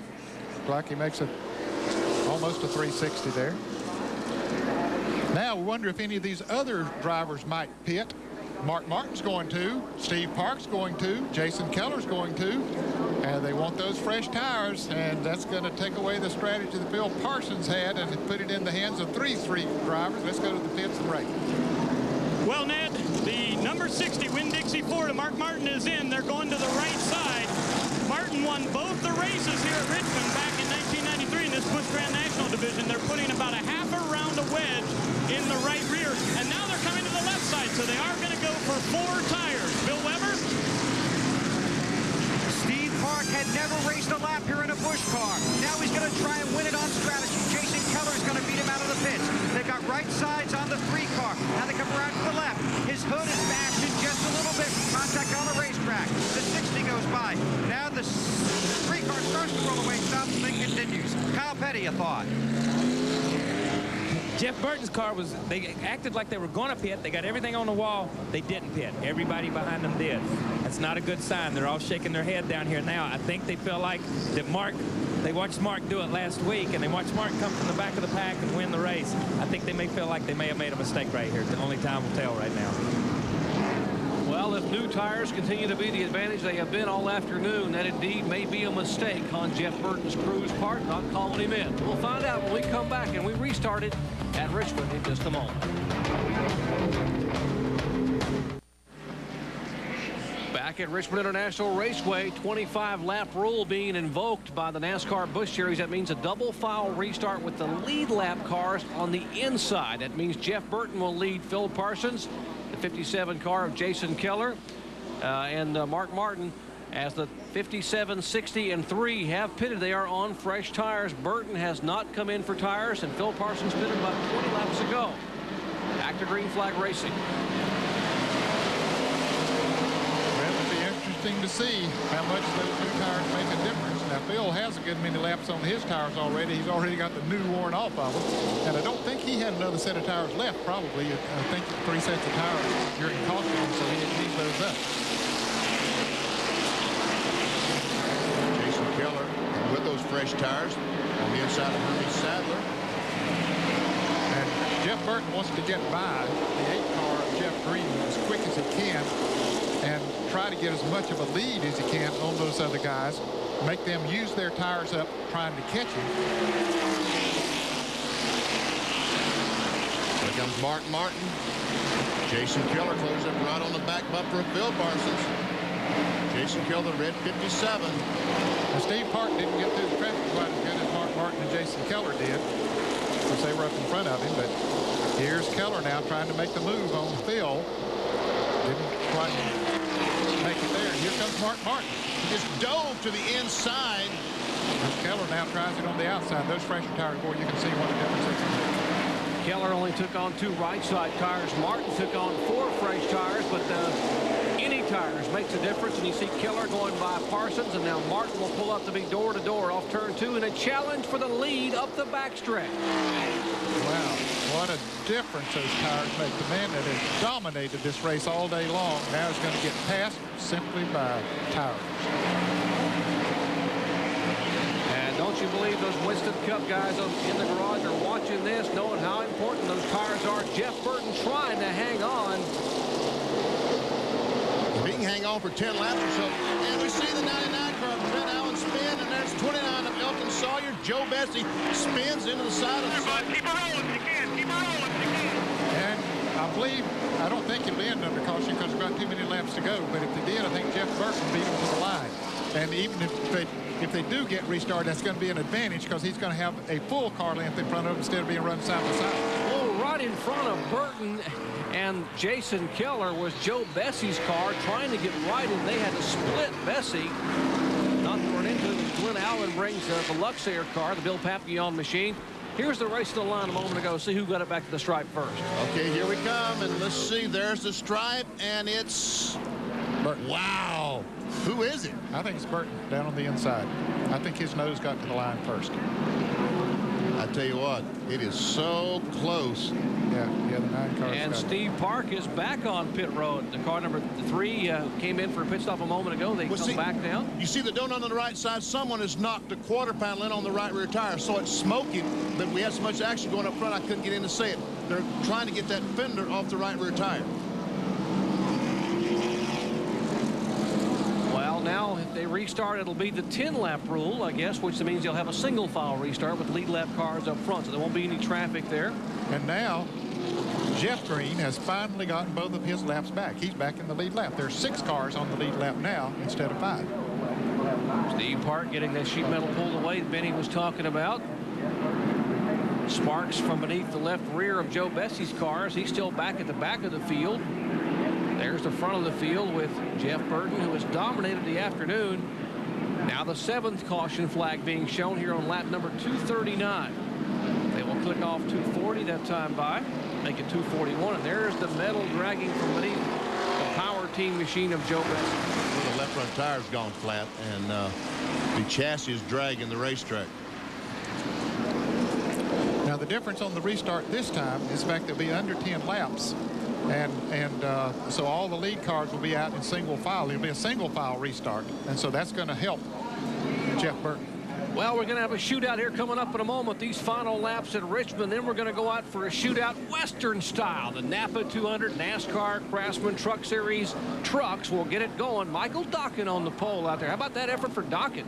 That's out in Tucson, Arizona. That's coming up in just a few moments after the conclusion of our NASCAR Busch Series coverage. And what a wild one this should turn out to be, and what a wild one that should be out in Arizona. Should be. Kurt Rourke, a new team this year. Well, he's had a truck for some time, has a 2-car team with Dokken and the Tony Raines car. So congratulations to Kurt Rourke on the pole. Pennzoil Dodge. Okay, we're getting the 1-lap signal to go. Jeff Burton would like to see him go 3 or 4 more laps here under this caution, but it's not going to be. They'll have, what, 6, 7 laps to go when they come back. Let's check in with Bill. Well, Dr. Punch, the car that Jason Keller is in is one of several brand new race cars that were competing here today. That car had never been on a racetrack, but on Monday, Jason Keller and his crew took it to Greenville Pickens Speedway in South Carolina to shake it down, just in case anything would keep them off the track here at Richmond this weekend. Here we go. Pace car's off. Green flag, green flag. Jeff Burton got him a good jump there. Got him a couple of car lengths as they head into turn 1. Got 6 laps remain. Burton has the advantage, and now they'll battle for second spot. Mark Martin on the inside of Keller. And Phil Parsons. Jeff Green and Steve Parks battle for the 5th and 6th position. If all those cars run side by side for second, that's the best thing that can happen to Jeff Burton.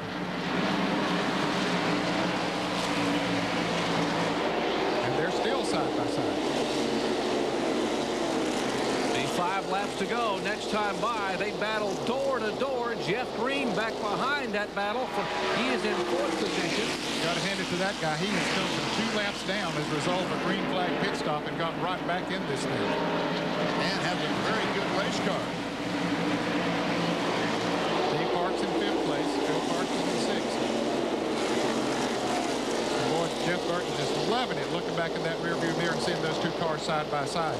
They can't catch him running side by side. 4 laps to go this time, and now Keller will get the advantage. They will go single file out of turn 4. Okay, they might be able to catch him now.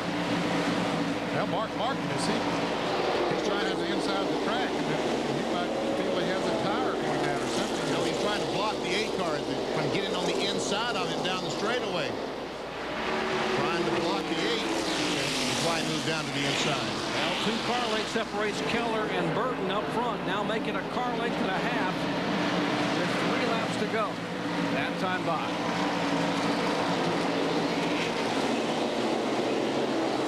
Well, Keller hanging right to that inside. Got it off the good race car. Jason Keller's run a good race here today. He's been up in the top 5 most of the day. And he's taking a look. Slim Jim people got to be happy with the way he's going. Well, they've got to be. There is Jeff Green. He gets a challenge by Steve Park. Here is Keller. He knows they have 2 laps to get it done. White flag this time by. And he also knows that Mark Martin is coming up in a hurry back there. Jeff Burton trying to keep his car. He gets tagged from behind by Keller. Burton will get slippery sideways. Keller makes the pass. As the white flag waves, Burton goes from first to third. Now, can Jason Keller hang on this last lap with that fast-charging Mark Martin? He's moving in as they go into turn 3. Oh, he's going up the racetrack. He just lost it. He went in too high, and these 2 wrecked as they come to the start-finish line. They'll finish 5th and 6th. Wow. What a finish, and Jeff Burton wanted to go to victory lane. That's where his car ended up when it finished sliding. There is the Slim Jim crew. Unbelievable. There's right side of your screen. There's the winner right there. That's Mark Martin. Wow. What a finish. What a finish. And here's Burton. You think he is not disgusted? Here's the first move for Keller to get by Jeff Burton. Puts a little tap on Jeff Burton, gets him loose, drives by on the inside. Mark Martin will come by as well, dropping Jeff Burton back to third. All right, here's the next move up in turn 4 as Keller leads it in. Well, there we see the 9 car and the 57 just making contact. What happened to 57? Bill Weber? Well, Jeff Burton, I was going to try and talk to him for a minute, and he's obviously not very happy with how things ended up. Talking it over with a member of Jason Keller's crew, we wanted to discuss the end of the race with Keller, and now that's all over with, and Jeff's going to walk off to the Winston Cup garage where he's going to practice for tomorrow's Pontiac Excitement 400. Well, obviously tempers flaring down there in a hurry. There is Jeff Burton. You drive your heart out, and now the Winn-Dixie crews, the Slim Jim crews. But see, what happens is those guys think that Jeff Burton caused the 57 car to go high. That's not the case. No, it's not the case at all. I think he went to turn too hard, looking in his rearview mirror. Yes, that's exactly right. He got in the corner too hard. Al Bill is caught up with our winner, Mark Martin. What a finish. And Mark Martin is back in victory lane. That was quite a finish, Mark. Golly, I hate it for Jason Keller, and I hate it for Jeff Burton. He's got to be the smartest man in NASCAR racing right now, Jeff Burton. Awesome. I'm proud to be a teammate of his. I hated that he got snookered on tires there, and I really hated that Jason lost it there on the last lap. What were you thinking when you went into 4 and you saw him go up the track? Well, it started entering 3, and he come in there pretty hot, and I chased him in there as hard as I could go, and he started sliding and just kept sliding and sliding and sliding. That's another great win for you on a Saturday. I know you'd like to be here tomorrow afternoon, wouldn't you, Mark? We'll give it our best shot, man. This Winn-Dixie team's awesome. Car's great, and we're going to give tomorrow our best shot. Okay, Mark Martin in victory lane. All right, take a look at the results. Mark's 28th career victory. He takes the win. Jeff Green finishes 2nd. Steve Park 3rd. Parsons 4th. There is Keller and Burton 5th and 6th. The last 2 cars on the lead lap. And 7th was Todd Bodine, then Randy LaJoie, Ron Barfield, and Bobby Labonte. Mark Green in 11th. Sawyer, Jones, Dillon, and Ed Spencer III. You see 16 through 30, where some of your favorite drivers may have finished. And let's check in the pits once again. Well, Jerry, I'm standing by with Jason Keller. He's very, very disappointed. You guys had such great pit strategy all day, and you led the next to the last lap. Well, we had a good day, you know, and I wanted to apologize to Jeff. I had newer tires, and he was definitely holding the bottom down there, and I did get into him there next to last lap, and thought I had to race 1, and went into 3. Mark didn't hit me. Mark didn't get into him and getting into 3, and shucks, you know, so close, but yet so far away. But All in all, we had a good day. You know, I hate Jeff's mad, but, you know, he'll get over it. And, you know, we just want to keep the Slim Jim Chevrolet up front, and that's what we plan on doing. And he was holding me up, so if he's mad, he'll sleep on it. He'll get over it. Well, Jason Keller's been to victory lane at Indianapolis Raceway Park, and he had a great run today in the Slim Jim Chevy. Able to apologize and tell everybody that Mark did not get into him, and apologize to Jeff Burton. A great run for that young man. Well, the Hardee's Fried Chicken Challenge is history, and Martin has won his 28th Busch Series event of his career. For Kyle Petty, Ray Dunlap, Bill Weber, Benny Parsons, and Ned Jarrett, I'm Jerry Punch, once again congratulating Mark Martin on his second win in 1997. What a finish here at Richmond International Raceway. This has been a presentation of ESPN, the worldwide leader in sports. Let's go to Tucson, Arizona, and truck racing.